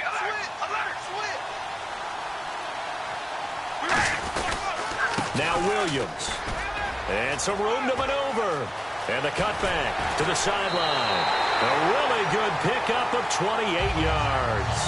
When big runs occur, sometimes there's a sense that things were pretty easy, and that one carried them down inside the 10. But getting into the end zone now, that won't be easy at all because you're going to face different defenses and not as much real estate to work with. Will they be able to run it, or will they have... And he gets in. Touchdown, Atlanta. Andre Williams, a 5-yard touchdown run. And the Falcons have taken the lead.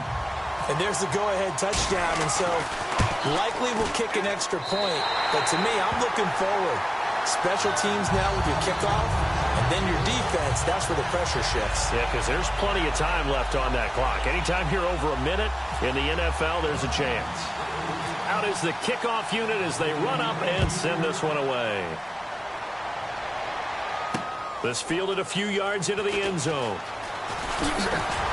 And a nice return sets him up pretty good here at the 30-yard line. Out comes the Jaguar offense now as they get set to take over. And they're going to need another score. Got one last time, but still down here. When you're playing catch-up, every possession becomes crucial, doesn't it? It's vital. Get back out on the field, punch in the end zone again. They know it's not easy, but what they do have going for them, they did score the last time. They think they've got a good formula working. And what about the defense? Well, now you're just saying to yourself, okay, give up a score last time. What adjustments do we need to make to slow them down now and get the ball? He's got a man complete. And that one results in 35 yards. Well, we know he's got the speed there. He needed the speed and the hands. A great catch. And because of that speed, you have to respect it as a defender. So you have to either play off or make sure you're somehow in contact with him. And he's able to do exactly what you said. Use the speed to his advantage and go up and get the football. That's a big-time play right there. There's a completion to the tight end, and I think they were looking at something out of central casting, frankly. Absolutely. I mean, size, the hands. Speed. I mean, can flat-out run. You put that whole package together, you light up the eyes of an offensive coordinator, don't you?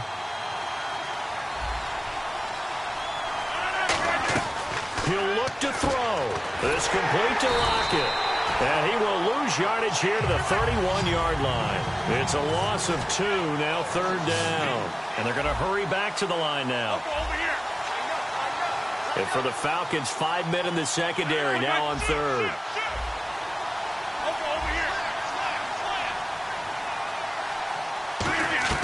They'll look to throw.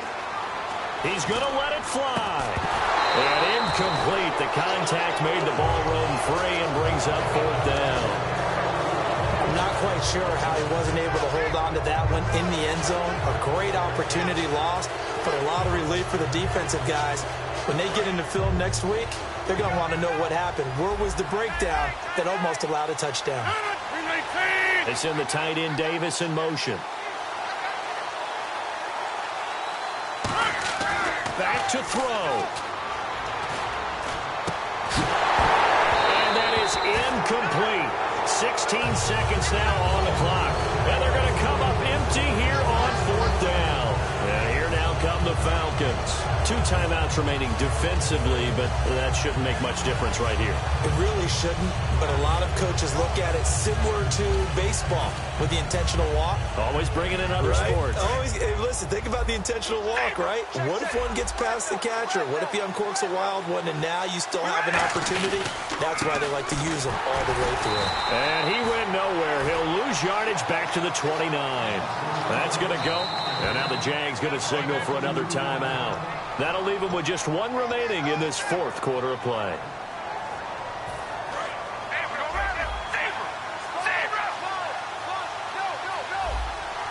They come out here in the eye. They run it again with Williams. Cuts back, left sideline. And he's got some space here. Well, as always, partner, an extreme pleasure to share a booth with you. I have to say, I am impressed at your discipline because you came here and you said you were not going to eat any of the media buffet. You made it to the end. You didn't consume a single calorie. I appreciate that. What you missed is me going to the concession stand outside of your eyesight and getting it done that way.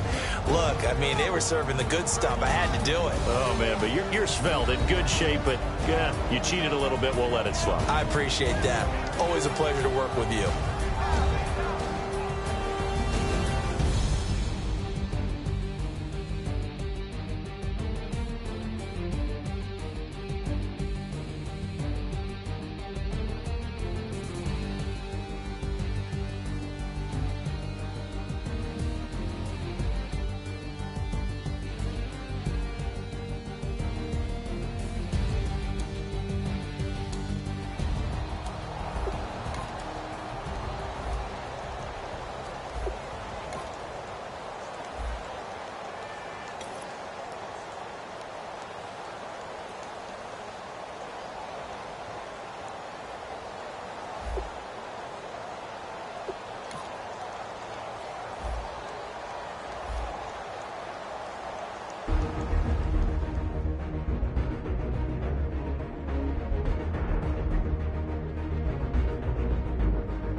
we've just gotten started here, and already these guys have been handed a really difficult decision to make.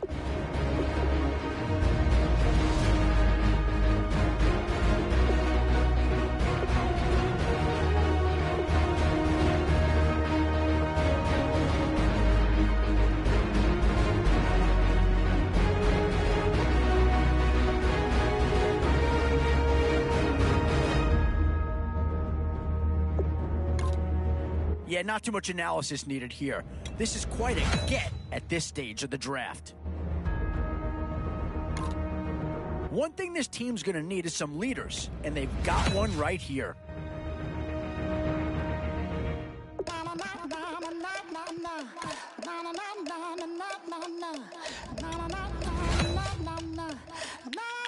Where to now? Do you get yourself a big brute for the trenches, or someone who can really help you out at a playmaker type spot?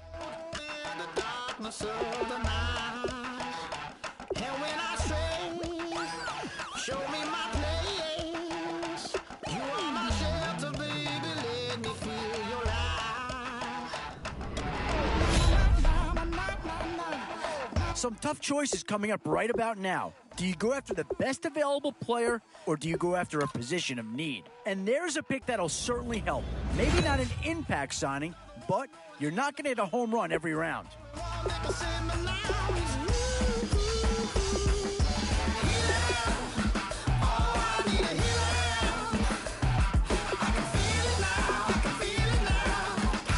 Yeah, that's the kind of guy who can elevate that entire unit. He's a very talented addition.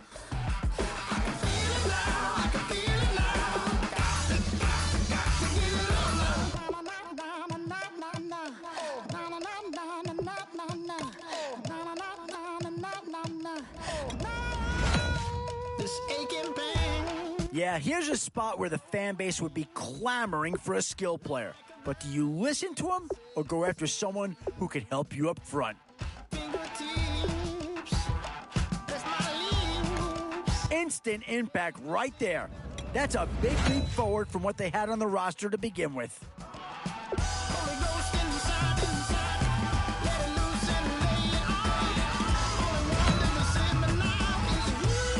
Now it's getting to the time of the draft where you really want to get lucky.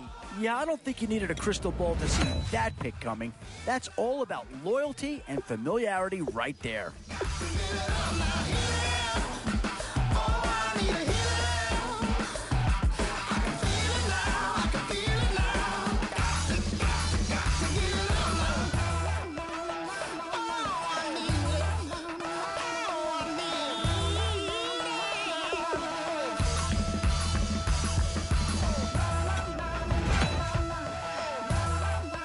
And now, which side of the football will they address here? Some interesting options either way.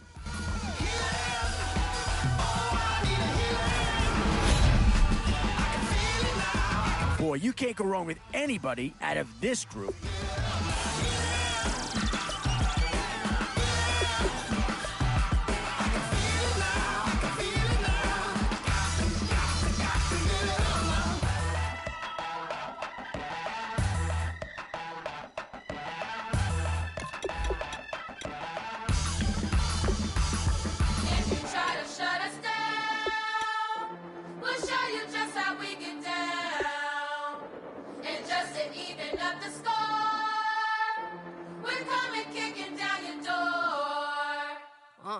Y'all never played fair, so tell me why now should we care? Queen Bee told y'all a long time ago that we run the atmosphere. Did we build it? Yeah. Do we own it? Yeah. We even in the studios running playback. Shout out to Airman Sally, the young guard, to all the G's like us. Yeah, we go hard. See, this is how we feel to be a champion. We might fall down, but we never run. You wouldn't need it if you knew what we overcome. Do you know? But they ain't stopping nothing. Me and my girls on top, straight stunting. And we abide by real strict code. Hands off my ex and homies over. If you try to shut us down, we'll show you just how we get down. And just to even. Options here on both sides of the football. It's pretty much of a coin flip if you ask me. We play our way. I'd rather be me. Do work all day. We don't see defeat. Did we fly that? Can we buy that? We even run a full court, make it stack. Shout out to Maya Moore, The young guard to all the girls like us, yeah, we go hard. See, this is how it feel to be a champion. And with time running short, you've got to hope some guys fall into your lap, or you could be left with some real holes on your roster. I want to hail out all my day ones. Time really does fly when you're having fun, but the party don't stop till we staring down the sun. Try to shut us down. We'll show you just how we get down. And just to even up the score, we're coming kicking down your door. If you try to shut us down, we'll show you just how we get down. And just to even up the score, we're coming kicking down your door. Kick it! Kick it!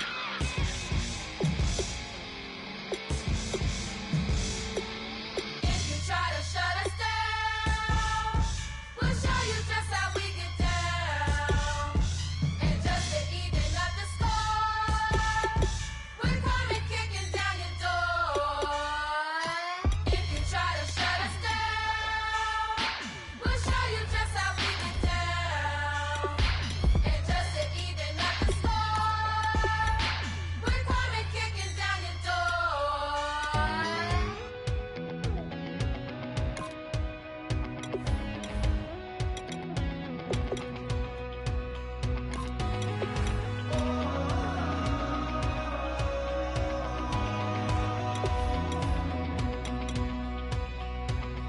Said tonight we ain't going out, so we invited everybody. The made, well, they're way too strong, but ain't nobody saying sorry. The speaker's so blown, no one knows what it is, but we keep it on repeat 'cause we don't want it to end. We got the rest of our lives for the rest of our lives, and the rest of tonight for whatever feels right. We're doing it our way, just acting our age. One day we'll look back, just shaking our heads, but right now we're too fast to slow down just yet. We're doing it our way, just acting our age. Just acting our age. There's people here that I just met, but we're acting like we go back. It's 3 a.m., but we ain't done yet. Trying our best to make it last. Freedom running through us like an open. We're too high on being young and there's still to race. We've got the rest of our lives for the rest of our lives, and the rest of tonight for whatever feels right. We're doing it our way, just acting our age. One day we'll look back, just shaking our heads, but right now we're too fast to slow down just yet. We're doing it our way, just acting our age. Just acting our age. Just acting our age. We're too loud, we're too proud, we're too high to come back down. We don't think, we don't plan, we stay as long as we can. As long as we can. We got the rest of our lives for the rest of our lives, and the rest of tonight for whatever feels right. We're doing it our way, just acting our age. One day we'll look back, just shaking our heads, but right now we're too fast to slow down just yet. We're doing it our way, just acting our age. Just acting our age. Just acting our age.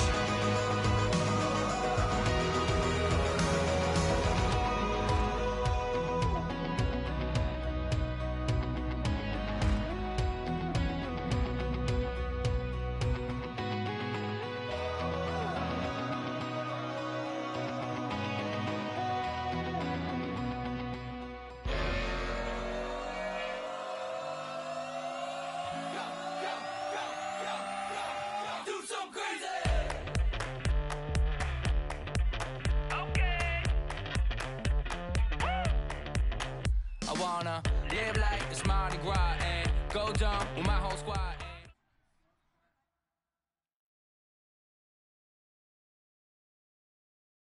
Thank you, Larry. So we welcome you to this Draft Champions contest. I'm Brandon Gaudin along with Charles Davis, ready to call the action. And let's get to it. Down to the field. It's time for kickoff.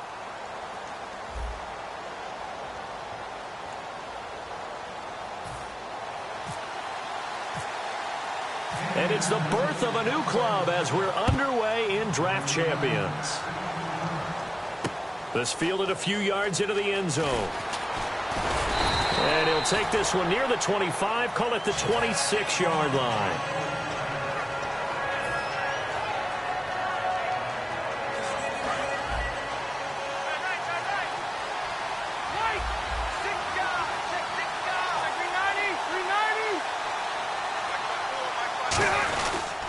Now it's the Chiefs' all-time leading rusher. It's Jamal Charles on the carry.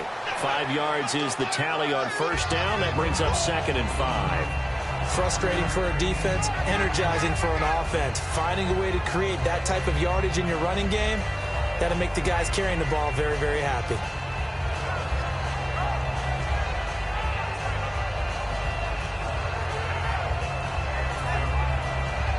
Second and 5. And the D-line pinching together, must be expecting the run. Play clock winding down. Again, it's Charles. And he'll be limited to a short gain up to about the 34-yard line. It's Antonio Cromartie that was in on the tackle.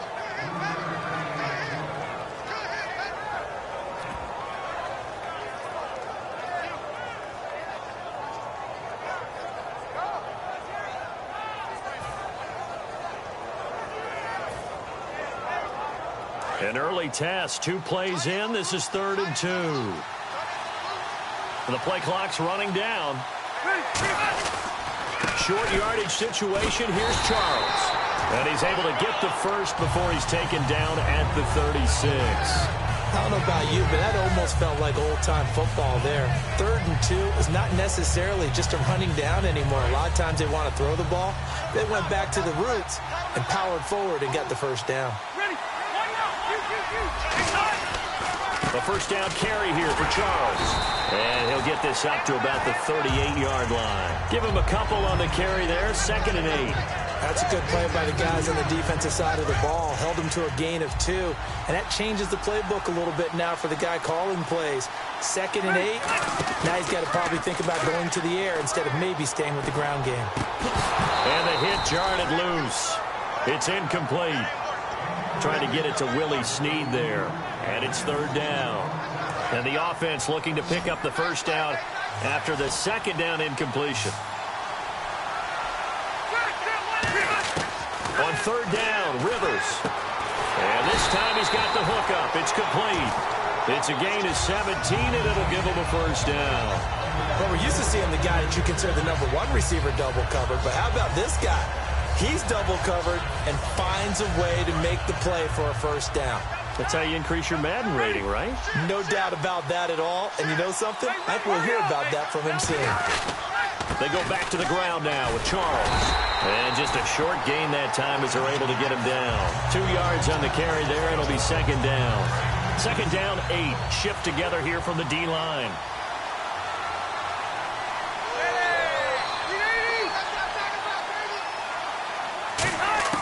Second down, Rivers. Out to the flat. That's complete to his running back. And he's going to get this inside the 30. That one good for 16, and the drive will continue. And they're getting him involved early. You feel like they saw something on tape, or they just have a sense with him because he's had a good week of practice or something in that area. And they want him involved, just as you said. They want him to touch it either in the running game or the passing game, but they must like the matchups they're getting. Give him 9 on the play, and it'll be 2nd and about a yard to go for the first. 2nd down, they need less than a yard to pick up the first.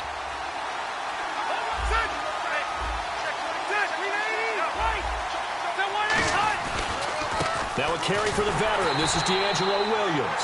And he is going to lose yardage here. They'll wind up losing 3. And now it's 3rd down. It's been a pretty long opening drive. This will be play number 11 coming up on 3rd down. Alongside the former defensive back Charles Davis, I'm Brandon Gaudin. It's Jaguar football as we begin quarter number 2. They're on the march, but facing a 3rd down here. And a really long drive here, and it goes on and on.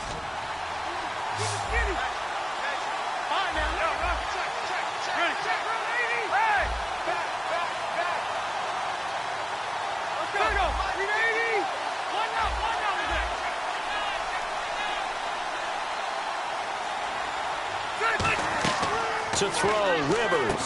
Screen pass to Charles. And he takes it in. Touchdown, Jacksonville. Jamal Charles from 21 yards away. And the Jaguars drive right down the field and score on the opening drive. And this is up and good. The score now 7-0 Jaguars. Here's the Jaguar kick team now as they run up and send this one away. And they will not get a chance to return this one as it's through the end zone for a touchback.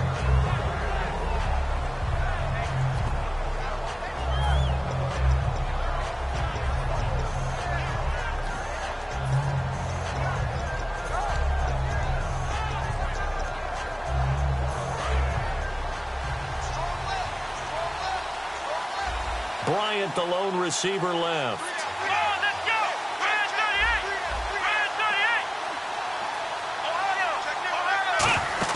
They go play action here on 1st down.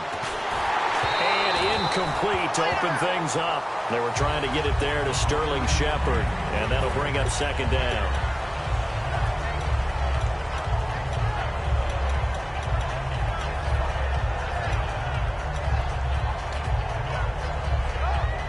Second down now after the incompletion.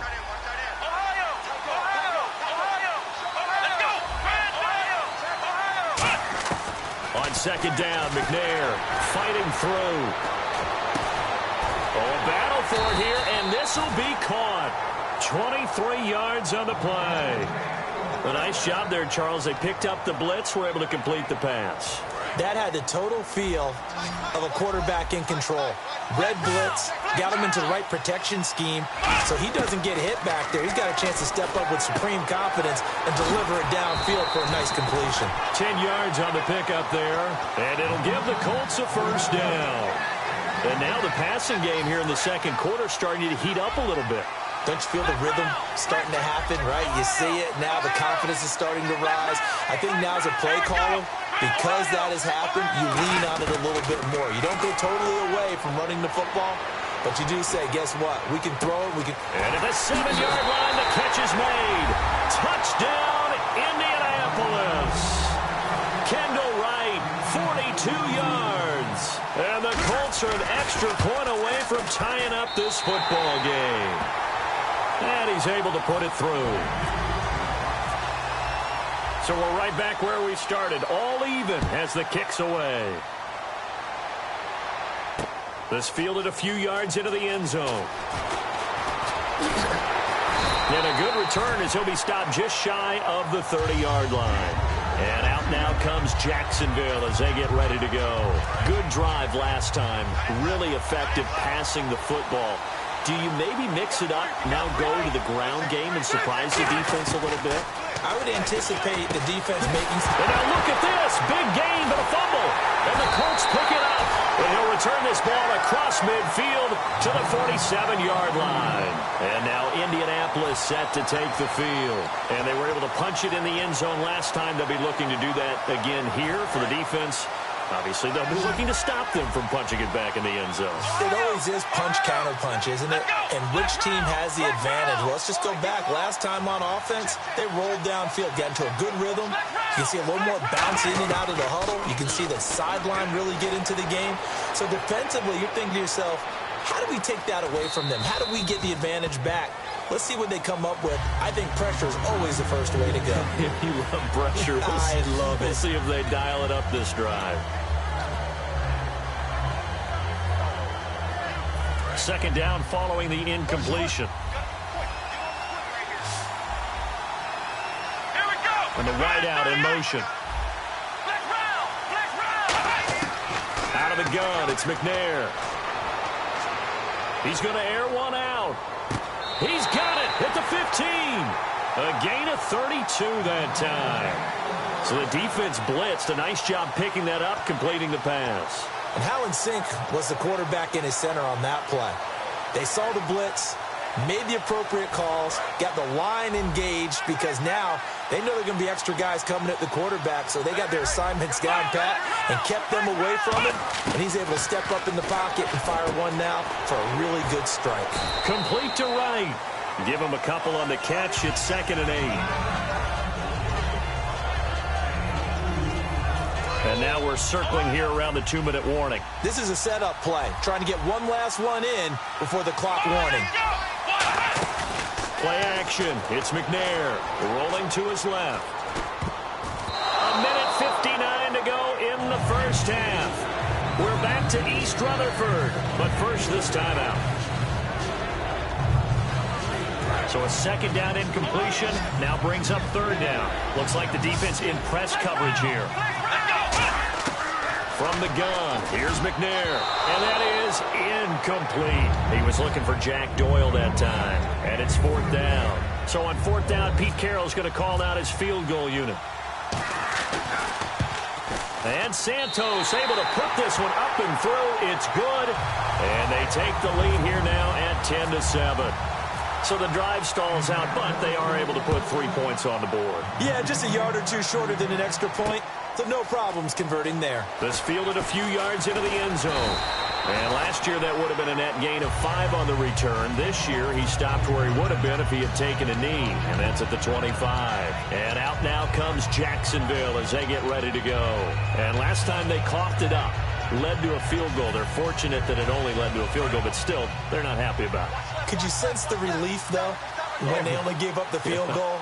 And they were able to trot back out on the field and start this drive. A little more pep in their step because they didn't cost their team a touchdown. But they know they got to do it a lot better than they did on the last possession. The coach will just be relieved, though, if they recoup with a score here, right? I think the coach will be ecstatic to see them pick themselves back up and now take it downfield, punching the end zone without turning it over. They'll run it now out of the gun. And he'll get inside the 40 to maybe the 38-yard line. A gain of 3, 2nd down.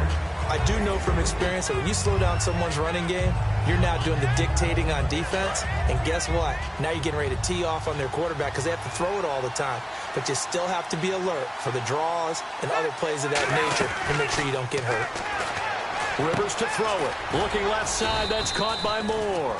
6 yards is the pickup, and that'll lead to a 3rd down. So Herman Moore, his first grab of the game, and back in his day, he shattered all the Lions' receiving records. And he did it with a number of different quarterbacks. He was the target for defenses to adjust to. And I guess the best way to put it is Herman Moore, that guy, could play in today's game and be just as successful. It's a 7-yard gain there, and it's good enough to move the chains. So they pick up the first down after the run, and now they approach for the fresh set. And on the outside, they're playing press coverage. On 1st and 10, Rivers. And this is caught. And he will get this into the end zone for a Jaguar touchdown. Marvin Harrison, 25 yards for the touchdown.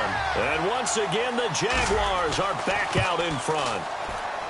And that makes it 14-10.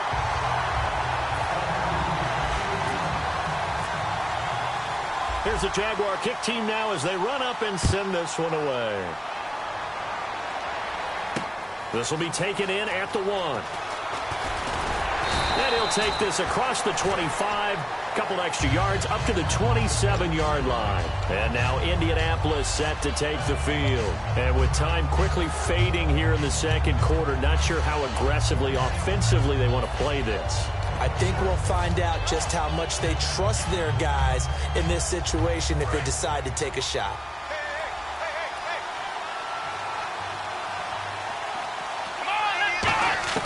On first down, it's McNair. And incomplete as he was knocked as he threw it.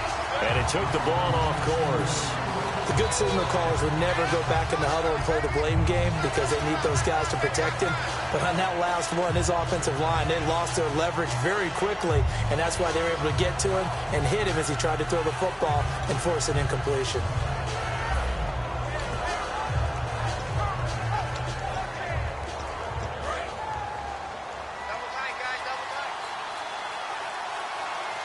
And now the Jags defense deciding to call a timeout. It's just their first, so they'll have 2 remaining here before we get to halftime. Here we go. Flex round. Now McNair off the play fake. And he'll be hit as he releases it, and that'll fall incomplete. Different pass rushes are designed for different things. Sometimes you want to keep the quarterback in the pocket. Sometimes you want him to flush. I don't know exactly how this one was designed, but they made sure they moved him to his right. He got out of the pocket. Unfortunately for him, he was hit as he tried to throw the ball, and that resulted in an incompletion. Now McNair. And that will be incomplete with a clock down now to 13 seconds. So the defense forces a 3-and-out, but they got some help along the way. They threw it on first down, and when they were unsuccessful, it became 2nd and long. Didn't get it again on another pass. Went 3rd and long, and they almost had to put it in the air. They may want to rethink some strategy going forward.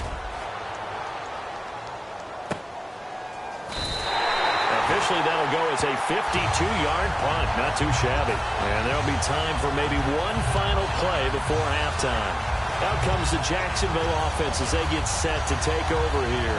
And you got to think, if this is anything other than just taking a knee, I'd be very surprised. Yeah, they've got enough to talk about at the half. Why do anything else? Just get out of there. They'll come out in the pistol. Rivers now to throw on first down. Screen pass to Charles. So we've reached halftime. And actually, Larry, hold that thought. We're right back to the action. So both teams have their marching orders, and we'll get going again here in quarter number 3. This is fielded a couple yards deep. And last year that would have been a net gain of 5 on the return. This year he stopped where he would have been if he had taken a knee, and that's at the 25. Out come the Colts. They'll have it first here to start quarter number 3. They're close game, but they're going to need to do a little bit better probably here in half 2, no? I would agree with that totally. I would guess it in the locker room. They talked about cleaning up some of the errors, but overall, I think they wanted to be positive with them. Guys, we're right there. Just not playing as well as we need to. Let's pick it up, and we still have a chance to win this game. Yeah, they do. We'll see if they can pick it up. They'll get 16 yards there, and it's good enough for an Indianapolis first down.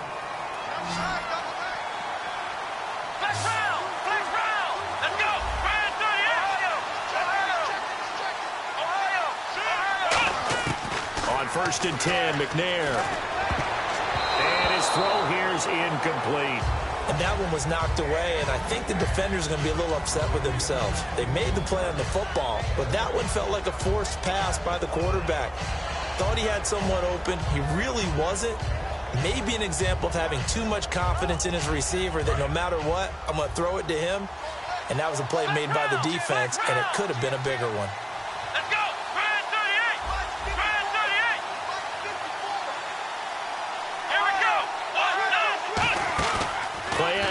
It's McNair. And they can't get the long connection as it falls incomplete.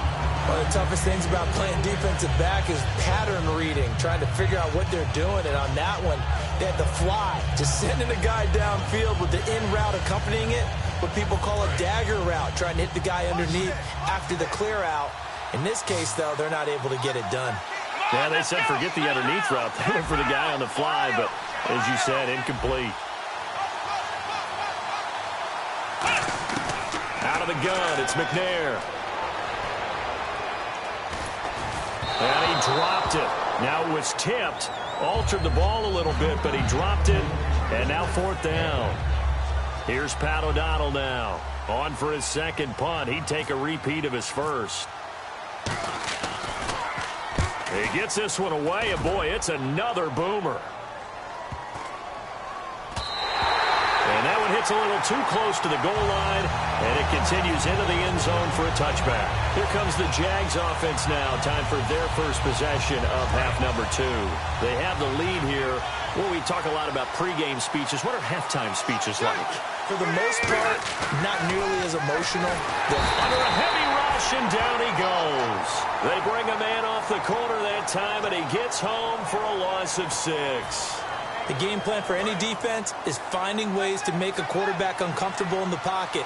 When you bring pressure from all angles, you never know who's going to get home. In this case, the left cornerback, right in the face of him, puts him down. Second down, Rivers. A dump off for Charles. It'll be a gain of 9, and that's going to bring up a third down.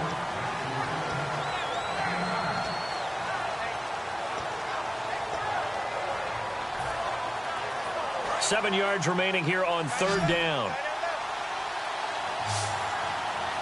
Charles the low setback.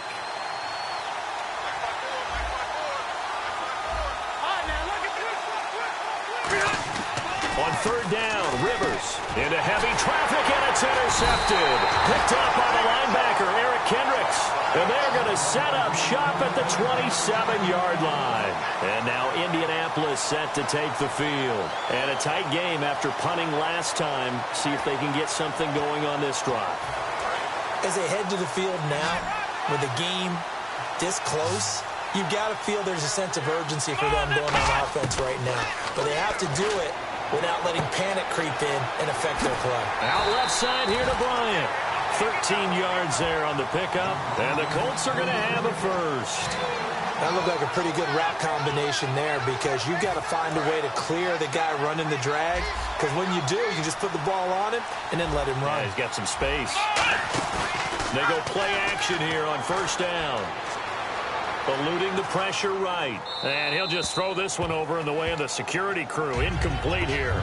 Let's face it, you can run the route tree as many times as you want, get in sync, practice it, do all those things. But once you get to game speed, it doesn't always time up quite that well. That one goes incomplete.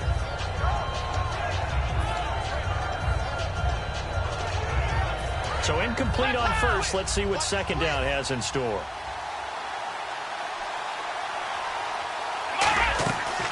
They'll run with a backup. This is Williams. And he's going to fight his way forward here for a modest gain. That second down run, a big help. As 7 yards leaves him with just a 3rd and 3 now.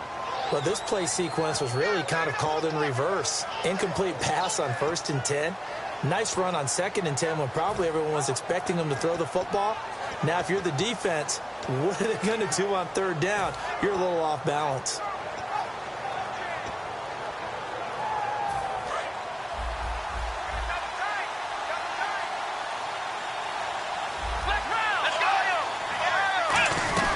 They'll try and run for it. Here's Williams. And he'll get into the end zone. Touchdown, Indianapolis. D'Angelo Williams taking it in from 7 yards away. And the Colts are once again going to retake the lead. Now the point after try for Santos. It's good, and they'll take a 17-14 lead.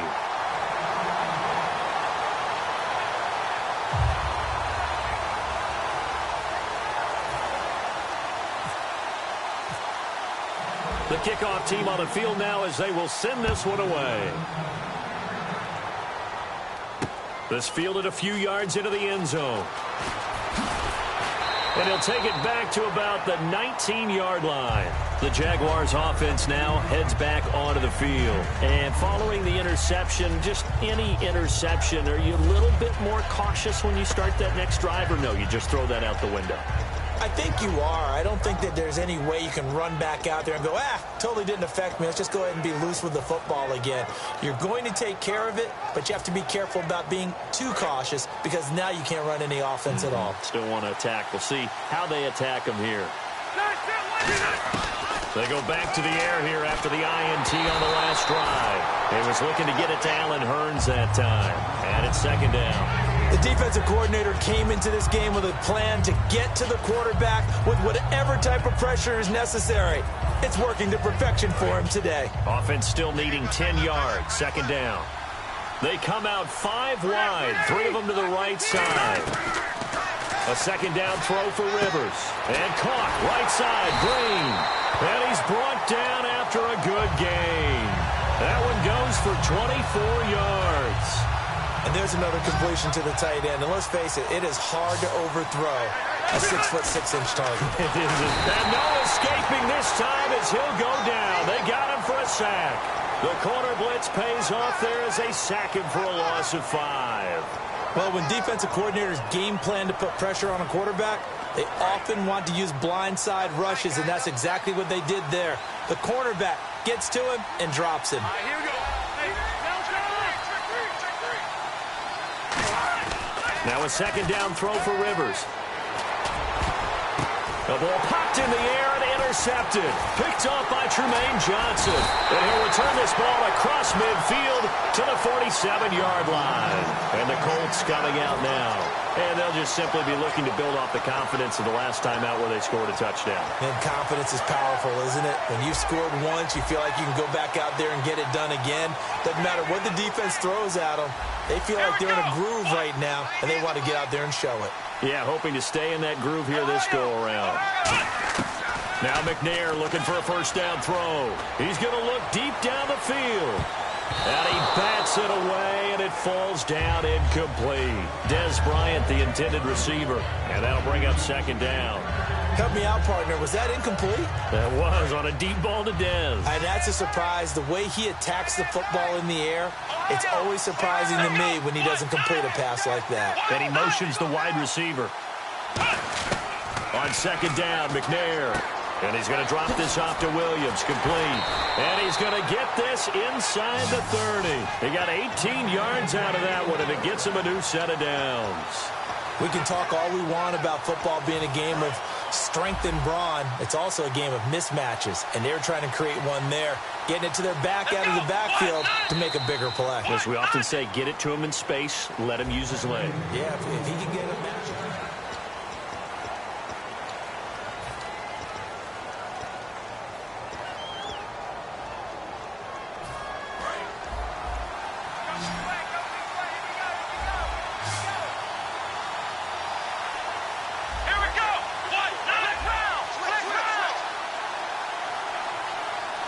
The wide receiver moving to a new spot.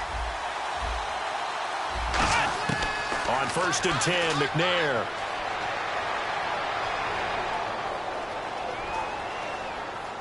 And he'll toss this one incomplete. Seeing no options, he throws it away. It looked like he might have had a window there, but the rhythm was just a little bit off. It certainly was, because everything that has to come together to get a pass completed, yeah, you're right. The sync just wasn't there. Now McNair off the play fake.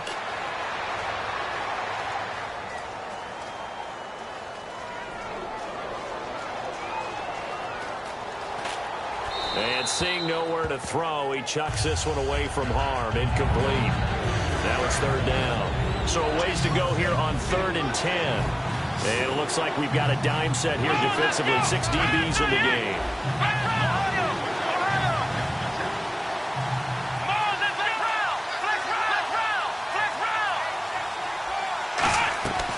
They'll run it now out of the gun.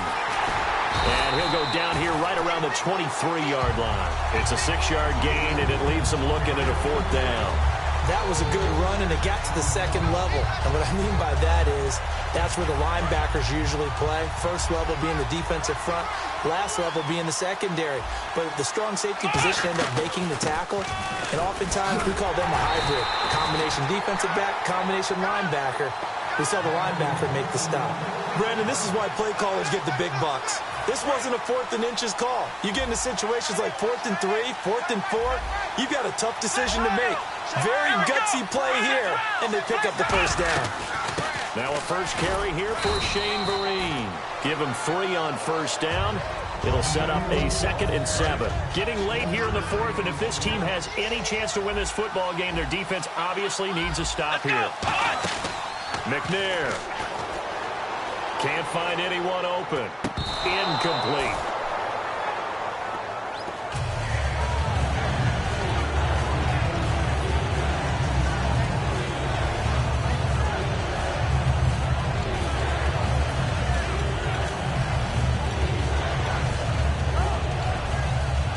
This will be the 8th play of the drive. It's 3rd and 7.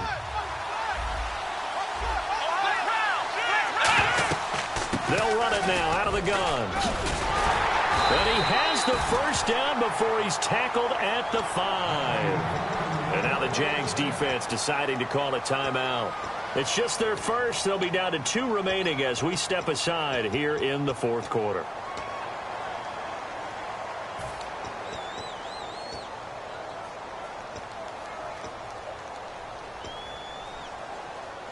And at this stage of the game, time a factor, time on their side as they just try to eke out the final precious moments in this one. They stick on the ground. Again, it's Vereen. And he's maybe going to get this back to the 4, but that's about all. And now the Jags going to signal for another timeout. That's going to leave them with just 1 remaining here in this 4th quarter.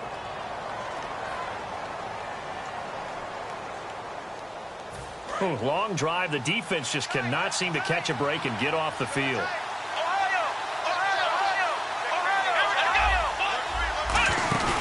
Play action. It's McNair. And they're not able to hook up there. Incomplete. And that was incomplete, but I don't know how much of that falls on the quarterback. He was pressured. Brandon, the rush showed up so fast, the quarterback had no chance to get the ball downfield.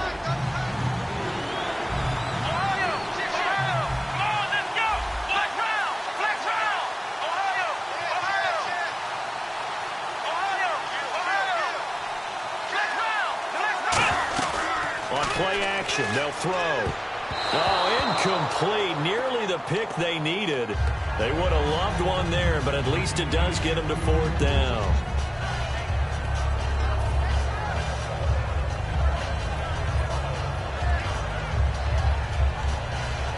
Here we go. A big play in a tight game late. They're going on 4th and goal. Here we go. Now McNair. Steps away to his left. And he's got his target. It's caught for a Colts touchdown. Sterling Shepard from 4 yards out. And the Colts are able to grow their lead. Big 4th down conversion for the score, and the defense, that is a tough pill to swallow. Big time for them. How about them just deciding to go for it on 4th down? And, okay, forget the field goal, because that looked like an easy 3 points.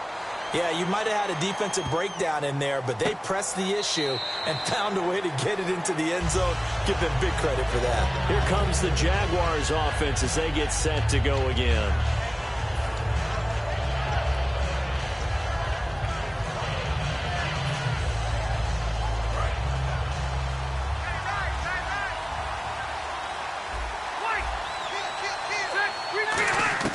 They go back to the air here after the INT on the last drive.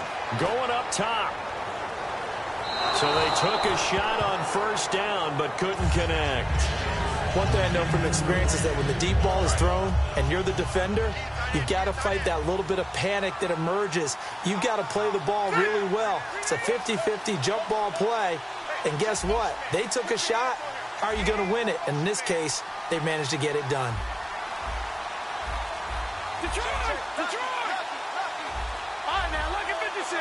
Time running out here on the play clock. Now Rivers. He's nowhere to escape, and he goes down. Time for a break. We'll come back and see this one out after this. And the O-line will have to do a better job protecting here on 3rd down after that sack.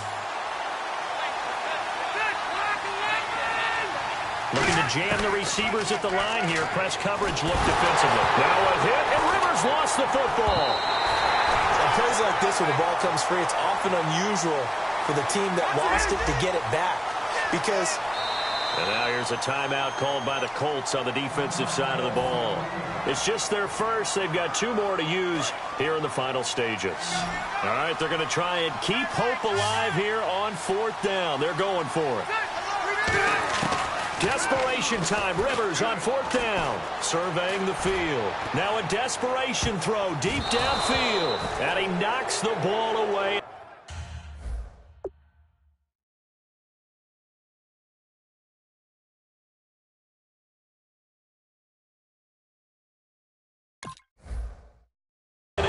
Incomplete. And now Indianapolis set to take the field. Getting down to the end here, they have a 2-score lead. Barely, but it's a 2-score lead, so that probably makes you as a coach feel a lot more comfortable right now, doesn't it, Charles? It does, but it doesn't mean now you go out and run option or some kind of wild double reverse or anything like that. But you do know that if anything does go haywire, you're still in control of this game. I want a double reverse, don't you? I'm just waiting for that day where we actually see something like that in this situation. And he takes this one in for a Colts touch.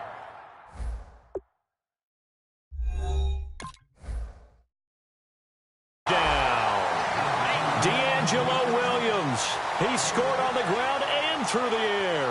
And the Colts add on to their lead. So they're going to go for 2.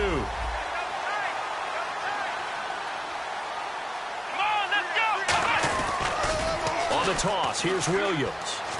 And he is into the end zone again as he scores both the touchdown and the 2-point conversion to extend this lead. The Colts kicking team is out there now, and they will send this one away. This fielded a few yards into the end zone.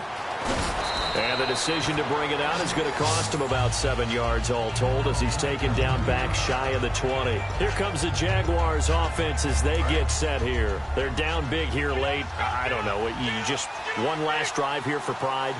Some people like to do that. I remember playing for a guy once. We were down huge, and someone said, "Coach, what do you want to call?" He just waved the hand like, "Who cares? Let's get out of here and do something some other time." But some teams like to do something at the end to feel a little bit better as they continue to move forward. Yeah, probably just want to put this one behind them. And he's finally taken down, but not before getting across midfield and across the 45-yard line. And now it looks like they're going to be in the hurry-up. So what's the old expression that quarterbacks like to use when they decide to throw the football? Now a hit, and Rivers lost the football. They'll call it luck or skill, whatever the case is. They're feeling good about just keeping the football there. Yeah, the biggest thing that they're calling it now, our ball. They don't care if it was luck or skill. But the panic that jumps up in your chest. And he's going to be intercepted a 3rd time. Picked off by Mike Adams.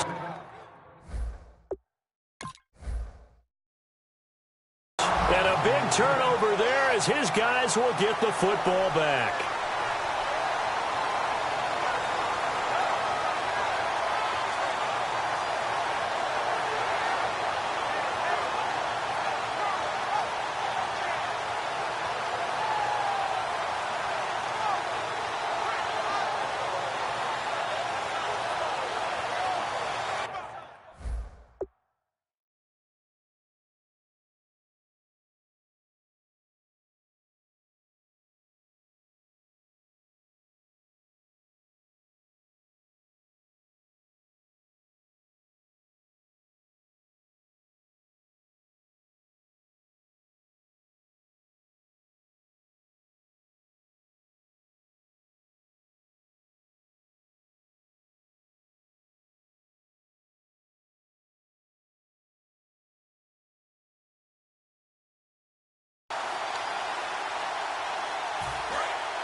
An encroachment penalty here, maybe just a mental lapse, partner. Sometimes you have to just watch.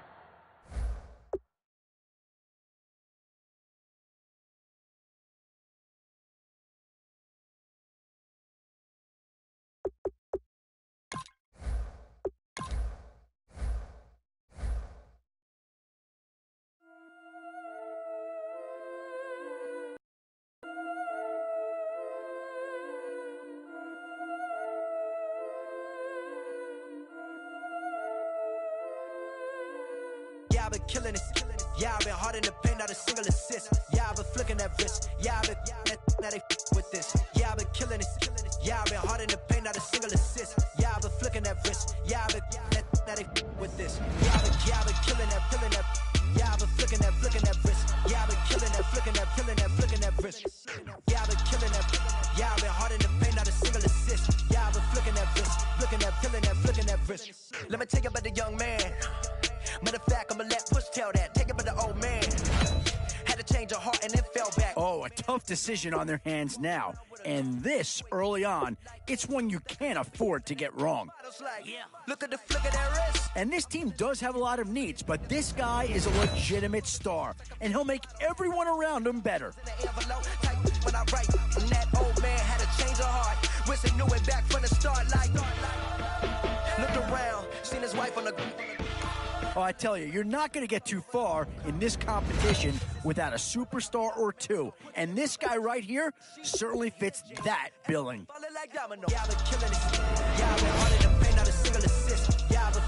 One Seahawk's been taken already. Could there be a second to go here? Yeah, I've been hard in the paint, not a single assist. Yeah, I've been flicking that wrist. Yeah, I've been with this. Yeah, I've been killing that. Yeah, I've been flicking that wrist. Yeah, I've been killing that. In these middle rounds, you have to start asking yourself, do you settle for what's available now, or do you try and push your luck? Yeah, no surprise here. Anytime you can get your hands on a player of his caliber, I think you pretty well have to pull the trigger. Lines, Panama for the boat rides. Worth billions, and we ain't even need showtime. Just money counters and kitchenware. Condo with a in there. We got rich in there. Definitely some options with this pick. Do you take a skill player here, or get yourself some help up front? Splash Brothers with the add in soap. Good fellas to my. Oh, and that's a key upgrade right there. He's versatile, athletic, and a big upgrade over what they had. Let the sky fall, let it rain on you. Yeah, I've been killing it. Yeah, I've been hard in the paint, not a single assist. Yeah, I've been flicking that wrist. Yeah, I've been. And there's a pick that does fill a hole, but I'm not sure that it's really going to be the one that improves the overall squad a tremendous amount. Yeah, I've been killing that. Yeah, I've been flicking that wrist. Yeah, I've been killing that wrist. Yeah, I've been killing. And now is where you need to make these last picks count. Time to fill any holes you can before it's too late.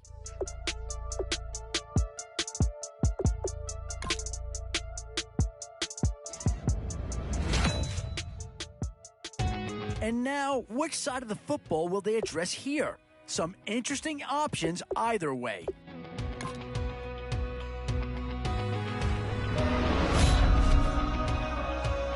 These are tough decisions here. Offense or defense? Which side has the more pressing need? Tonight, we ain't going out, so we invited everybody. This is a pretty telling pick here. Do you go for a big bruiser up front, or get yourself someone who could be a difference maker at a skill position? No one knows what it is, but we keep it on repeat cause we don't want it to end. We got the rest of our lives for the rest of our lives, and the rest of tonight for whatever feels right. We're doing it. We've seen a Houston Texan be taken already in the draft. It wouldn't be a stretch to see a second go here. But right now we're too fast to slow down just yet. We're doing it our way, just acting our age. Boy, it's finger crossing time now. With the end in sight and a few more holes to fill, you've got to be hoping that there's still a gem or two that becomes available. That I just met. But we're acting like we go. Boy, you talk about a friendly turn of the cards. This is a great round for these guys as they get themselves a dynamic player right here. Trying our best to make it last. Freedom running through us like an open. We're too high on being young and there's still to race. We've got the rest of our lives for the rest of our lives, and the rest of tonight for whatever feels right. We're doing it our way, just acting our age. One day we'll look back just shaking our heads, but right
night is going down and the weekend's here.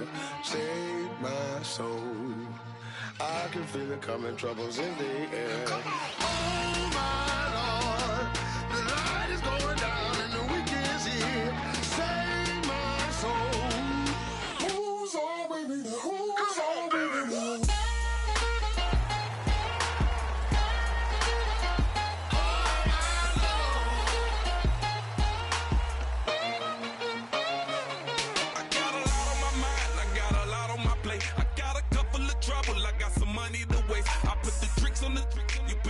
On the car, it's like a weekend at Bernie's, and baby, you look the part. I'm about to get it poppin', call a Uber, cause I'm a scuba.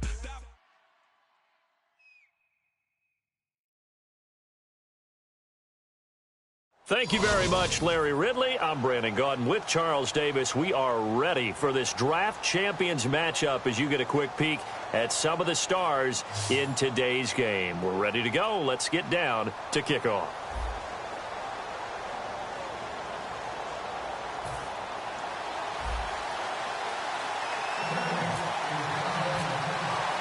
And it's the birth of a new club as we're underway in draft champions. This fielded a few yards into the end zone.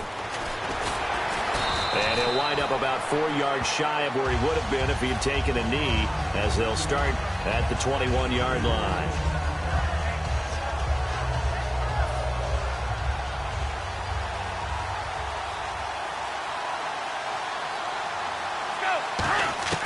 They'll come out throwing here on first down. And Rudolph has it left side. And he's going to get this one across the 30-yard line. It's a 10-yard pickup, and it moves the chains. Coaches always harp on the quarterback reading the defense and getting it to the open man.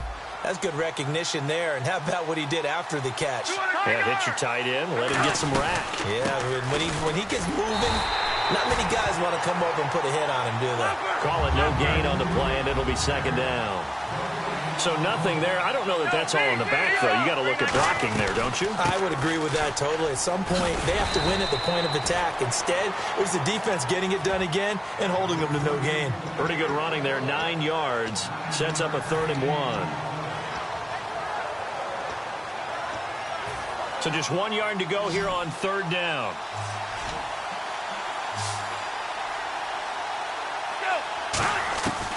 They'll set up to throw. And he couldn't hang on to it through the contact. Incomplete. Looked like they had an opportunity for a big play across the middle, but he didn't have the concentration or the focus necessary and dropped it before he could haul it in.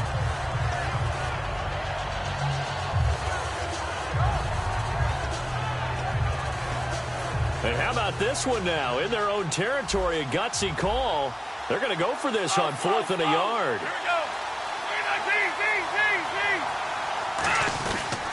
They'll run. It's Washington. And this play will be blown up. He'll lose yardage back at the 38. This will be a 2-yard loss on the play.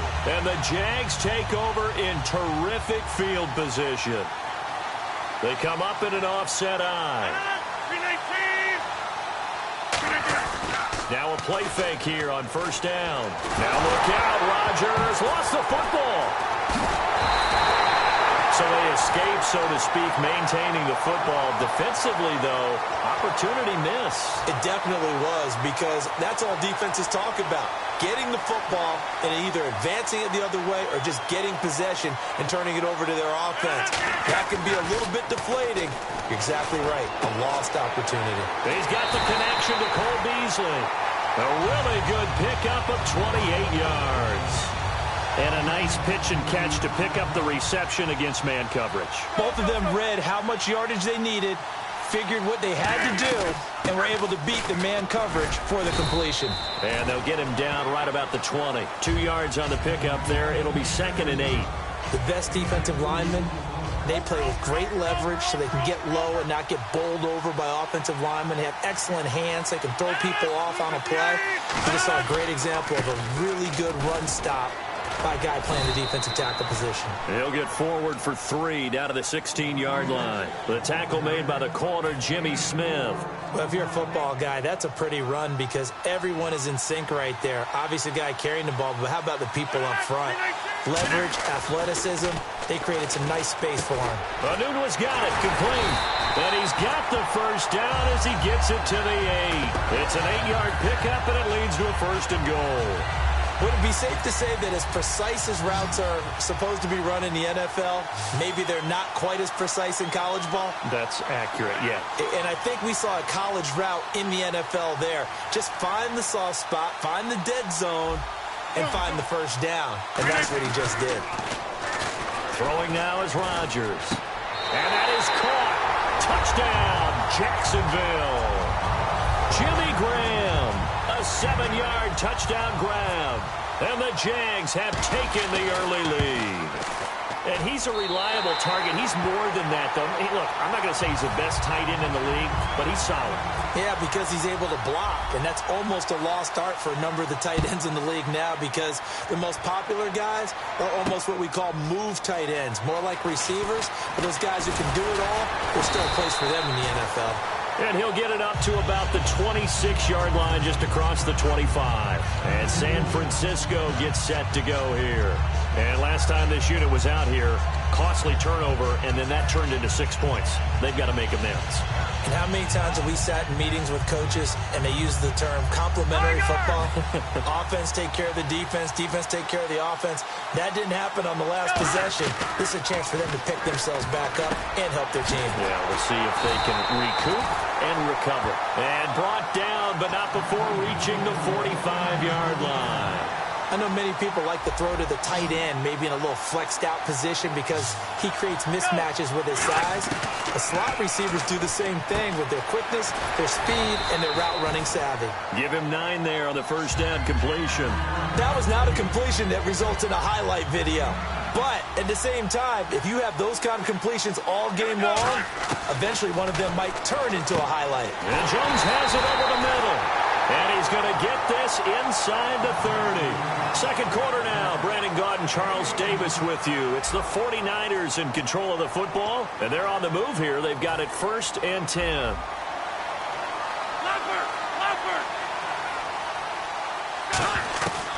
They'll look to throw again. And complete. Right side, the tight end Rudolph. 7 yards, the pickup on the pitch and catch. Partner, it's a lot of fun watching the NFL now, isn't it? Because when the big fella runs routes, it used to be when we were kids, he'd run about 3 different routes, and that was it. Now he can run anything and catch the ball, as we just saw there. And this is going to be incomplete. He was looking for his tight end there, Kyle Rudolph, and it's 3rd and short. Incomplete pass on 2nd down. Let's see what the offense draws up here on 3rd. Let's give some credit to the defensive guys on that play. Able to bat that one away. Sure looked like they were trying to hit the corner route. On 3rd and short.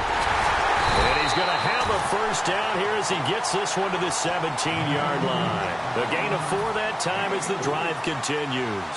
So it'll be first down here after the run. Inside the red zone here. They'll look to throw. That's going to be caught at the 10-yard line. And eventually stopped just shy of the goal line right around the 2.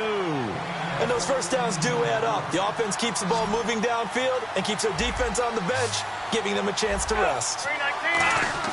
He'll drop to throw. Oh, he had 6 points in his hands there. Couldn't hang on. 2nd down.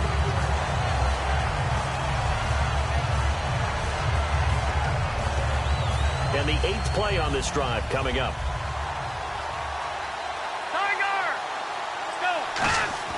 They'll set up a throw. And it's complete. In the end zone, touchdown 49ers. Dennis Pitta, a 2-yard touchdown grab. And the 49ers are within an extra point of tying this thing up. And he'll bang that one through.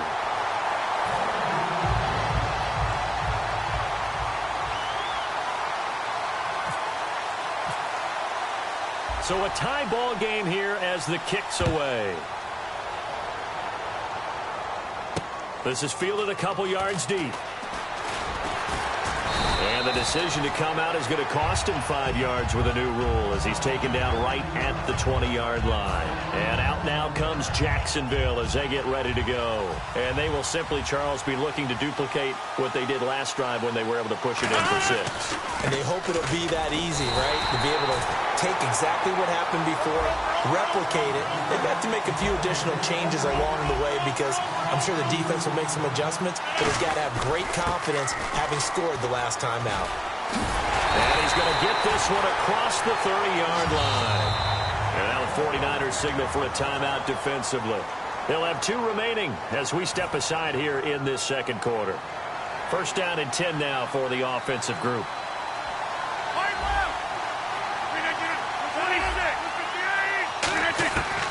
On first down, Rodgers underneath for Miller.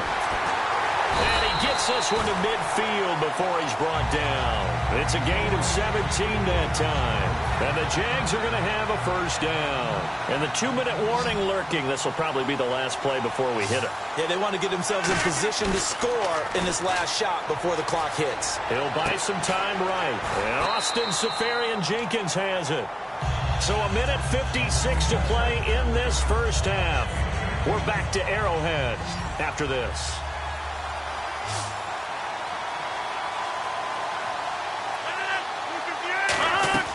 On first and 10, here's Rodgers. It's caught outright by Graham. And inside the 20 before he's brought down. And the offense moving quickly to the line. Simple slant route, and part of a really nice hard throw by the quarterback. Nice timing between the quarterback and the receiver. They were perfectly in sync, and he put it right on him on the inside route. It's a good gain of 11, sets him up first and goal. I like watching the wide receiver screen because it's a real teamwork play. Because guess what? The guy catching the ball, he'll get all the credit. But how about the people up to block in front of him, either fellow receivers or offensive linemen? That makes that play a really nice timing play, and sometimes it can break big. They'll try and run for it with Miller. And the hole closes quickly here. He can fight only to about the 4. It'll be a 3-yard pickup, and it brings up second and goal. Cameron Wake makes plays like that look simple because I think he plays with excellent leverage. Really does a nice job of being lower than the offensive guys trying to block him and gets underneath them and goes up and down the line of scrimmage to make those types of plays. And kept him to a short run play there. Possible run anticipation. Here's the D-line sandwiches together. Second and goal as the offense looks to try to punch it in. Now it's Miller. Call it no gain that time, and now it's third and goal. His path became similar to almost running a stretch play, didn't it? Trying to find a crease, anywhere to put his foot in the ground and cut back. It just never materialized.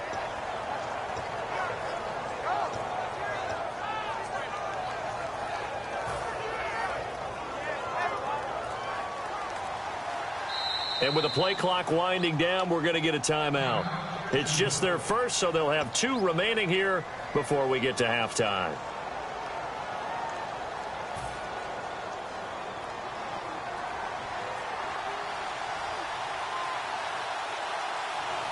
They'll come out in the pistol. And it's third down and goal from the 4. They'll run with Miller. Now whistles come in. We're going to get a timeout here by the offense. So as they take it over, we step aside. So with 2 ticks left here in the half, on is the field goal unit from the right hash, and this one just a chippy. And Scobie's kick is good. So we've hit halftime, just a field goal separating these 2 teams at the break. As we'll send you down to Orlando, where Larry Ridley has our EA Sports halftime report. Larry? Both teams appear ready for the fight ahead, and we resume action here in quarter number 3. This is fielded a couple yards deep. And he will be brought down here at about the 17-yard line. Out come the Jaguars now as they'll go on offense first here in this third quarter. They have the lead. Now they'll be looking for some separation here as we begin the third quarter. I like the way you term that because now I think they go a little bit deeper into their playbook. They like what they did in the first half. That worked okay. But in order to get the separation that you just talked about, change things up a little bit. Change your tendencies, try and hit them a little bit more with some things they didn't see in the first half. Let's see if they do just that. And a short pickup there as he'll take this up to right around the 20. Call it a gain of 4 on first, and that'll make it second down. Not a run that you're going to write home about, but still a good first down run. That's what an offense calls staying on schedule. 3 to 4 yards on first down, you're set up very well for the rest of the drive. They'll run it again with Miller. And there just continues to be nowhere to run. He's bottled up again at the line of scrimmage. Then he got off the end there very quickly to make that play. Yeah, it was almost like the bullet train, wasn't it? I mean, just zoom. Quick, quick, quick. And what a terrific play. Holding him to no gain. Rodgers now to throw. And incomplete. The contact made the ball roam free and brings up 4th down. Here's Pat O'Donnell now. And surprisingly, this is the first punt of the game for either team. That was a classic example of trying to run with the ball without securing the catch. He was thinking about those rack yards instead of making the catch first and then taking off. That's taken on the 25. A nice job on the return there, 16 yards. And the offense will take over with a new set of downs. A look at the offense now here, coming back out on the road for their first possession of the second half.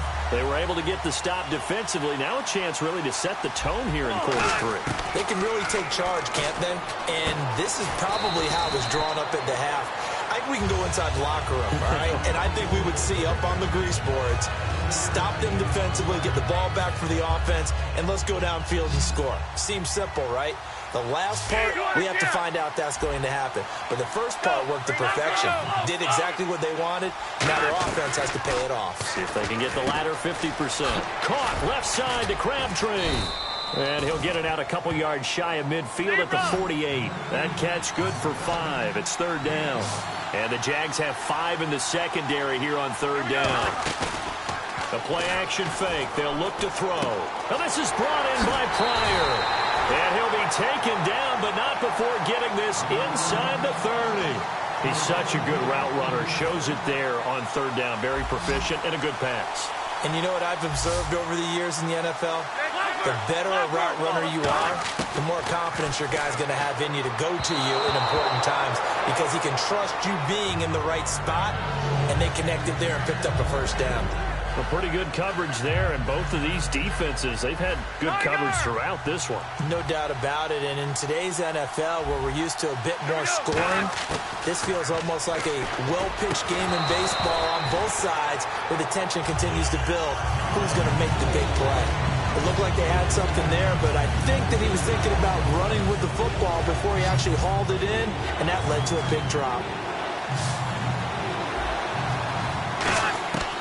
On 3rd down, he'll drop to throw. And he couldn't hang on to it through the contact. Incomplete. So many offenses want to include their running backs into their passing offense and be able to swing the ball out or check it down to them. But sometimes those guys are just not as comfortable catching the ball as they are running it. So they come away from this opening drive in the 3rd quarter with only 3, but at least it does draw them back level. And that has to be job 1. A touchdown certainly would have been nice. But here, you get back on even terms, and now you've got the rest of the second half to try and get yourselves in front. And he'll bring it a few past the 20 to the 23-yard line. The Jags offense now gets set and heads back onto the field. And on the last go-around, they really couldn't get anything going. They had to punt from deep inside their own territory, which means you're going to lose the field position battle as a general rule. What they're looking for now is a little more consistency, move the ball at least a few times on offense, get a couple of first downs, and hopefully flip the field. Yeah, just something to build off of. That's what they're looking for here. He goes for 18 there as the drive will continue. And now they're in the hurry-up. And there, the man coverage not good enough, partner, and they're able to complete the pass. Excellent recognition of the man coverage, and they found the guy who could win downfield. It's a loss of 2 there, bringing up 2nd down. And the offense moving in the wrong direction here now as they face a 2nd and 12.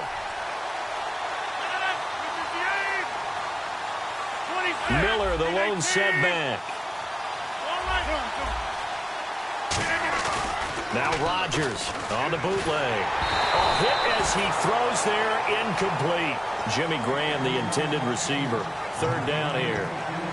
When defenses get to the quarterback that quickly, a lot of times it's called a jailbreak. It wasn't quite that fast, but fast enough that he had no time to look downfield and set himself to throw the ball. And as he tried to do that, he was hit and it forced an incompletion. To throw is Rodgers. And incomplete. The contact made the ball roam free and brings up 4th down. Here's Pat O'Donnell now as he'll punt it away for the second time.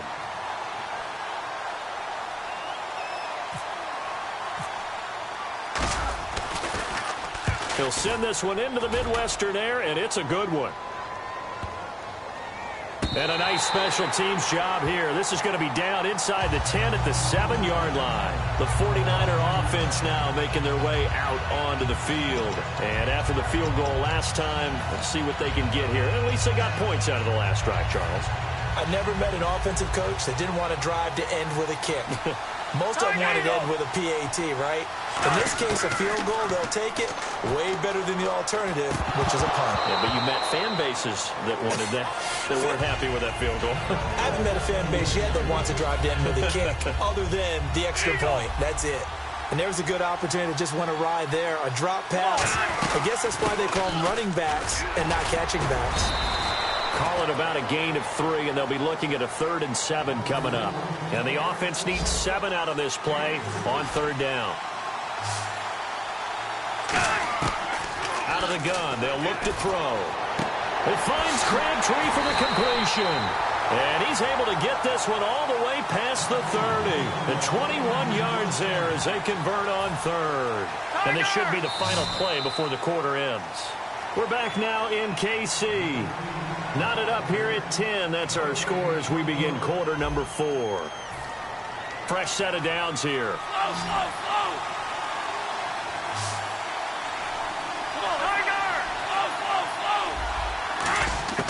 Now they'll throw here out of the gun. And his throw is incomplete. The veteran James Jones, the intended target. And now it's 2nd down. In most pass defenses, the guy playing safety has the ability to roam free and try and go to the football. But when you're in man, you've got to cover just like the guy playing out on the corner. Lock up on the receiver and go to the football. That's exactly what he did, batting that one away. He was trying to get it to Michael Crabtree there. And it'll bring up 3rd down. Maybe just a lack of concentration there as he couldn't haul it in.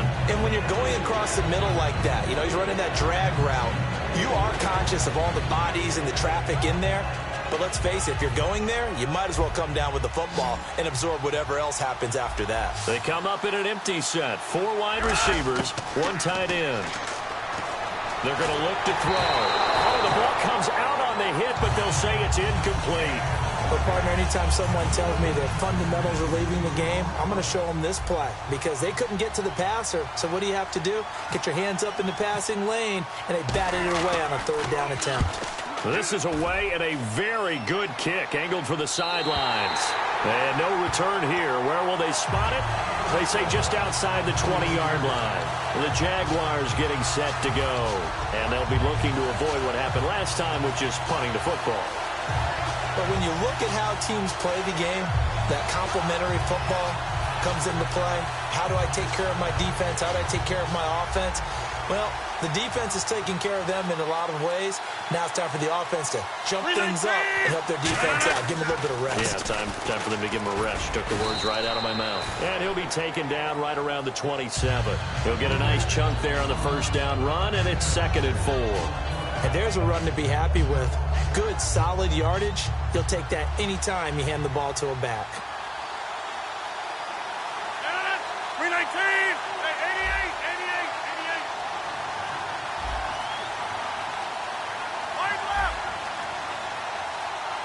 They'll need to get the play off quickly. Now Rodgers throwing on 2nd down. He's going to fire one deep over the middle. And he almost intercepted it. They haven't picked a ball off yet. That probably should have been their first. And it's 3rd down now.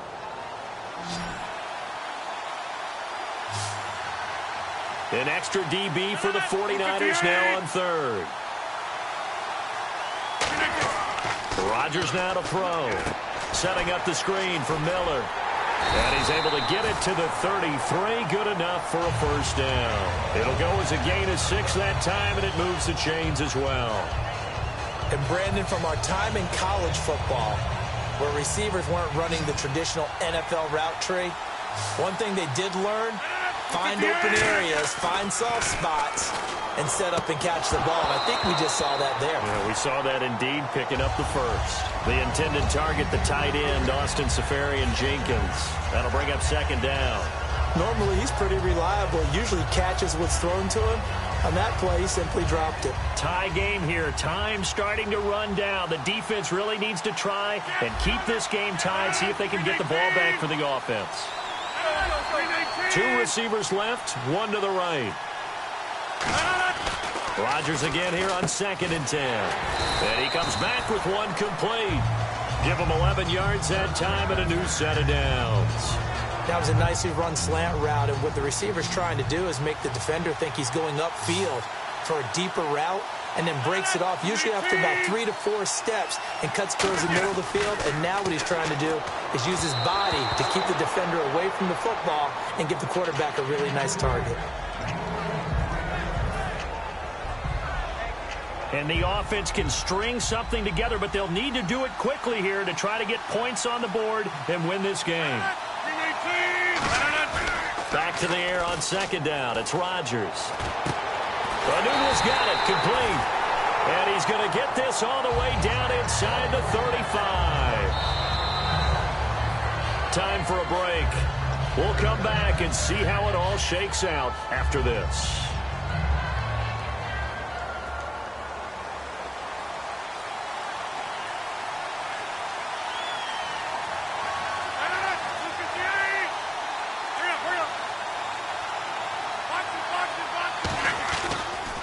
A first down carry.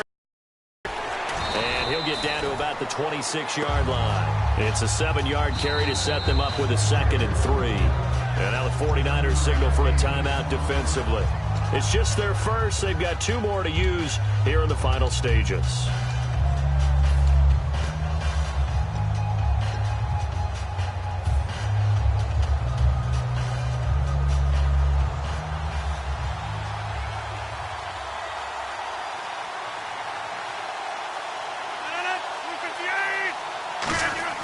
Now Rodgers.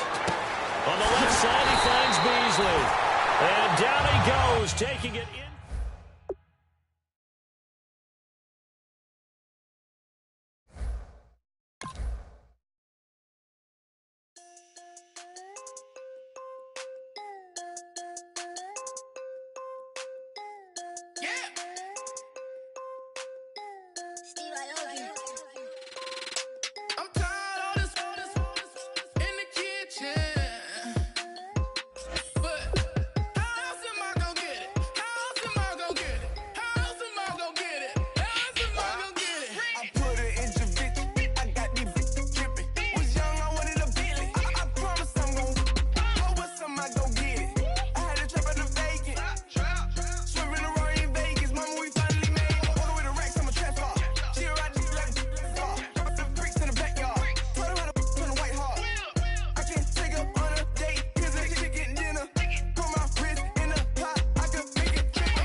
Thank you, Larry. Brandon Gaudin, along with Charles Davis here in the booth. We are set for a spectacular draft champions matchup and some spectacular talent on your screen right now. Let's not waste any more time. Let's get down to the field for kickoff.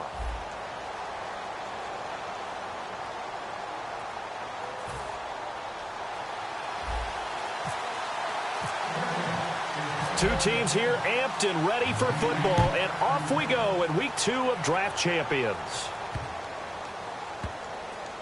This will be taken very short.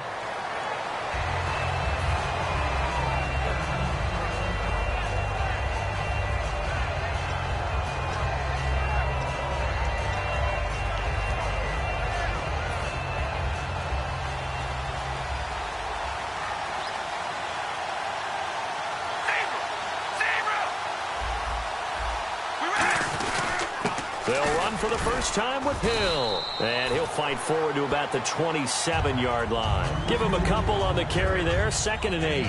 Not a big run on the first play of the drive, but that doesn't necessarily mean it was a bad play. Sometimes you're just trying to settle in, get your guys a little bit of contact, and get things moving. 2nd down following the run. All right, here we go. Red 18. They run it again with Hill. They'll only get a couple up to about the 30. So the 3-time Pro Bowler Javon Curse with a tackle there. And you get selected for that game because you are a consistently dominant performer. And that's what he is. We always think about him being a pass rusher, but he can play the run as well, a guy that you just have to game plan for every week. 3rd play here, this opening drive, as they're up against a 3rd and 5.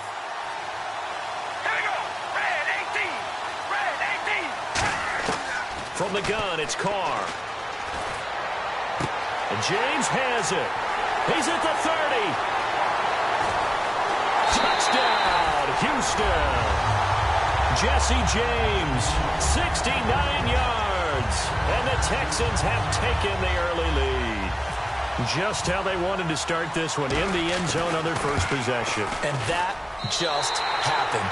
How about that play right there? As you said, opening possession, setting the tone for everything. Now I'm going to look forward a little bit now because everyone should be celebrating his catch in the end zone. The tight end gets a little bit of love. But if you're a receiver on the team, you should be thinking to yourself, boy, oh boy, things are going to open up the rest of the game if they have to focus on him as well.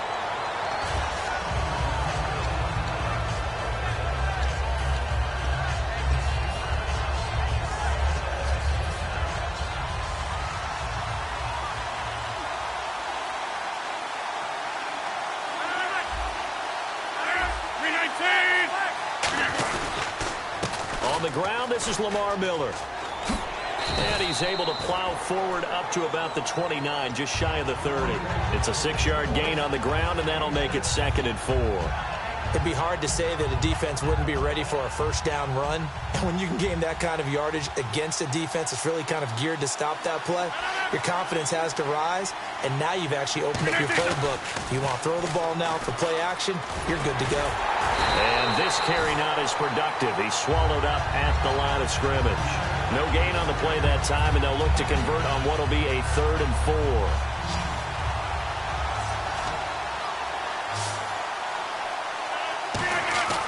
Throwing is Rodgers. And he is going to lose yardage here. A loss of a yard, and it brings up 4th.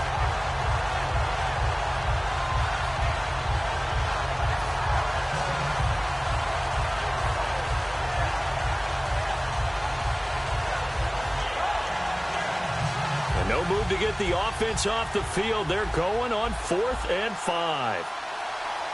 319. And the back goes into motion.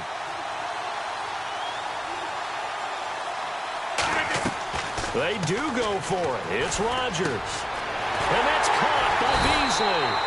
And he's got the first down yardage before he's brought down at the 42. I don't know if I agree with that. I guess they don't care if I agree with that. But, boy, you have to be surprised by that, right? I definitely was surprised that they decided to go for it in this situation. But they must have either felt like they either had a great play call on or they're trying to show extreme confidence. Rodgers now on first down. And the tip there altered the ball flight, and it falls incomplete. It'll be 2nd down. When you see passes knocked down by those guys I call the frustrated fullbacks, the linebackers, you know that in their zone coverage, they were able to drop, see the ball thrown, and react to it very quickly. So the incomplete pass brings up 2nd down. Rodgers again here on 2nd and 10. Nowhere to escape, and he goes down. Mike Bennett able to drop him for a loss of 4. He didn't get rid of the football there, took the sack. Although that's easier said than done. He can't just chuck the thing sideways into the seats. No, he really can't because you're not afforded total protection as a quarterback. You have to get outside of the tackle boxes as defined by the NFL, meaning wherever your tackles operate normally, get outside of that. And the ball that you throw has to get back to at least the line of scrimmage. Otherwise, you face an intentional grounding call. And this is going to be incomplete. Give him credit for batting it away, but unable to come up with the interception. And sometimes that joke does come true. Guys are on defense for a reason.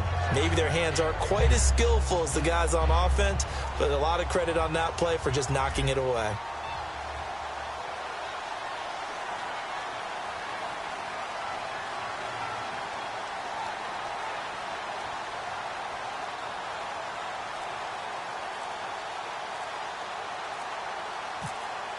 Play clock winding down.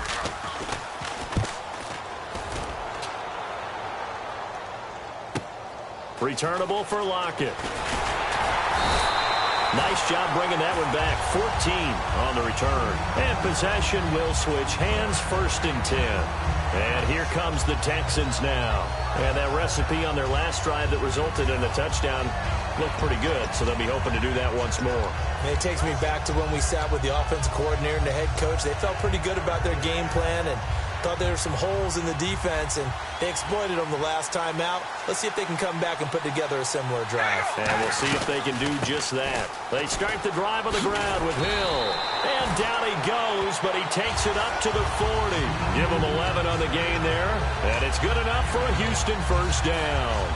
How many times do we say in this game that speed kills, and it does it in so many different ways? In this case, you got a back who's quick and shifty, can make moves, make people miss, but also gets to and through a hole before it can close down. That's some of the benefits of that speed, not just outrunning people in the secondary. And that led to a really nice game. And he'll be taken down, but not before he gets into enemy territory. With Charles Davis, I'm Brandon Gaudin, and it's Texans football.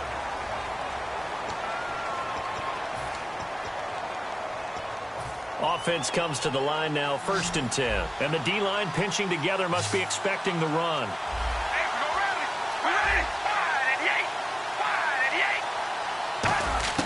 On 1st and 10, here's Carr. A dump off now to Hill. 20! And he gets this one all the way down inside the 20-yard line. A big play there on the catch and run. 30 yards. After that nice game there, for the rest of the game, the defense is going to have to respect the running backs as passing threats as well. Not just play them strictly to run the football. They may be able to get downfield and catch it too.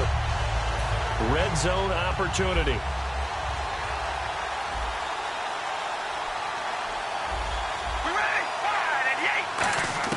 Into the red zone, it's Carr. And he'll take this one in for a Texans touchdown. Jesse James with his 2nd touchdown here in this 1st half. And the Texans will extend their lead. Now he's having a nice little 1st half here, partner. And it's a 1st half that leaves us anticipating what can still come. I mean, 2 touchdowns already here through the 2nd quarter. There could be plenty more before this game is over.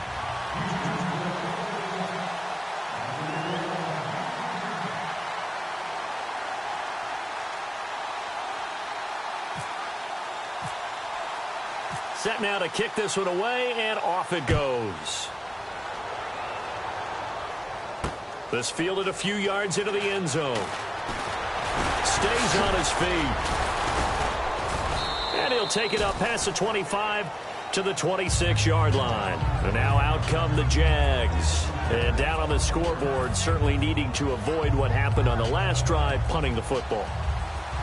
Sense of urgency has to take over for them here. They know the score. They know the situation. And by the way, the punter no longer exists for their offense. That's how they have to treat this drive. They need points. Big time.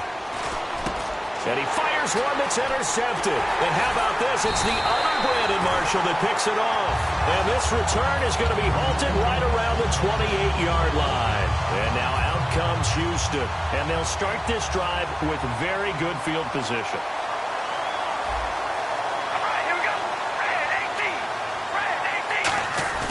Now after the INT, it's Carr. And, oh, he took that in one-handed. What a grab. They'll get 17 yards there. And the Texans are going to have a first in the red zone this time. Hill, the lone setback. Throwing on first down is Carr. That's complete right around the 8. And he's in. Touchdown, Houston. Jeremy Shockey, an 11-yard touchdown. And the Texans will add on to their lead. And, oh, my goodness, this is nowhere close. Well to the right and no good. The kickoff unit is out on the field, and they will send this one away. This fielded a few yards into the end zone. And he'll take this up past the 20 and down at the 22-yard line. And out now comes Jacksonville as they get ready to go. And last time, one-play interception. So this offense, they should be fresh. That's a good way of putting it. And I can't wait to see what they decide to do with play calling. Because a one-play drive where you throw an interception, a lot of people think the very next time out, run the football, don't give them a chance. Maybe play action? I think maybe you go play action, show your quarterback, you got a little confidence in him, and let him fling another one.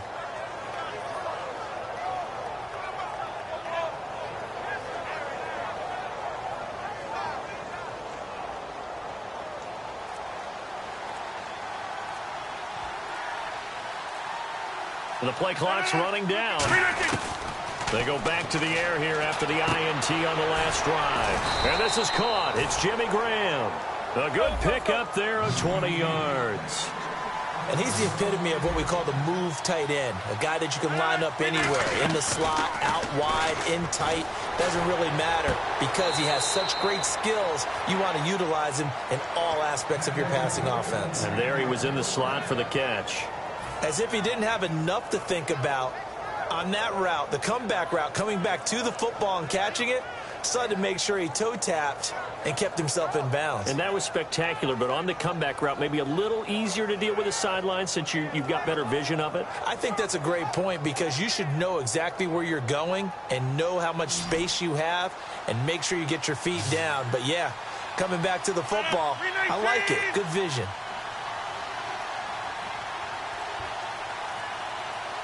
So a pause here for us as well. Time to pay some bills. Back with more after this.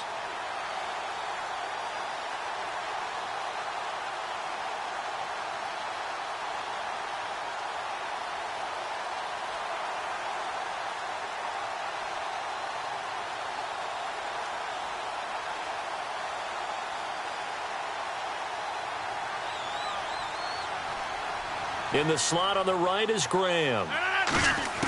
On 1st and 10, here's Rodgers. He couldn't quite hold it. Got hit. Ball pops out. Incomplete.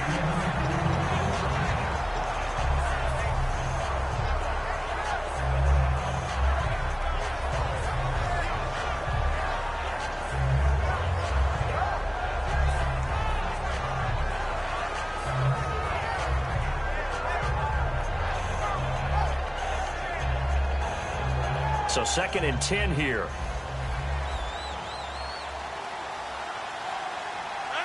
Halfback sent in motion. Rodgers will try again on 2nd down. He rifles one that's intercepted. Then how about this? It's the other Brandon Marshall that picks it off. And the return stops just a few yards shy of midfield. They'll spot the ball at the 47-yard line. And now out comes Houston.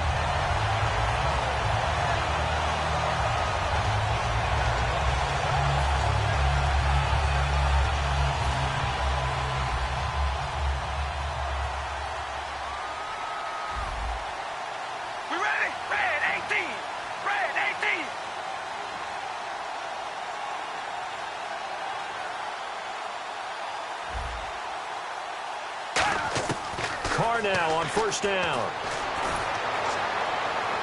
That's caught inside the 20. Touchdown,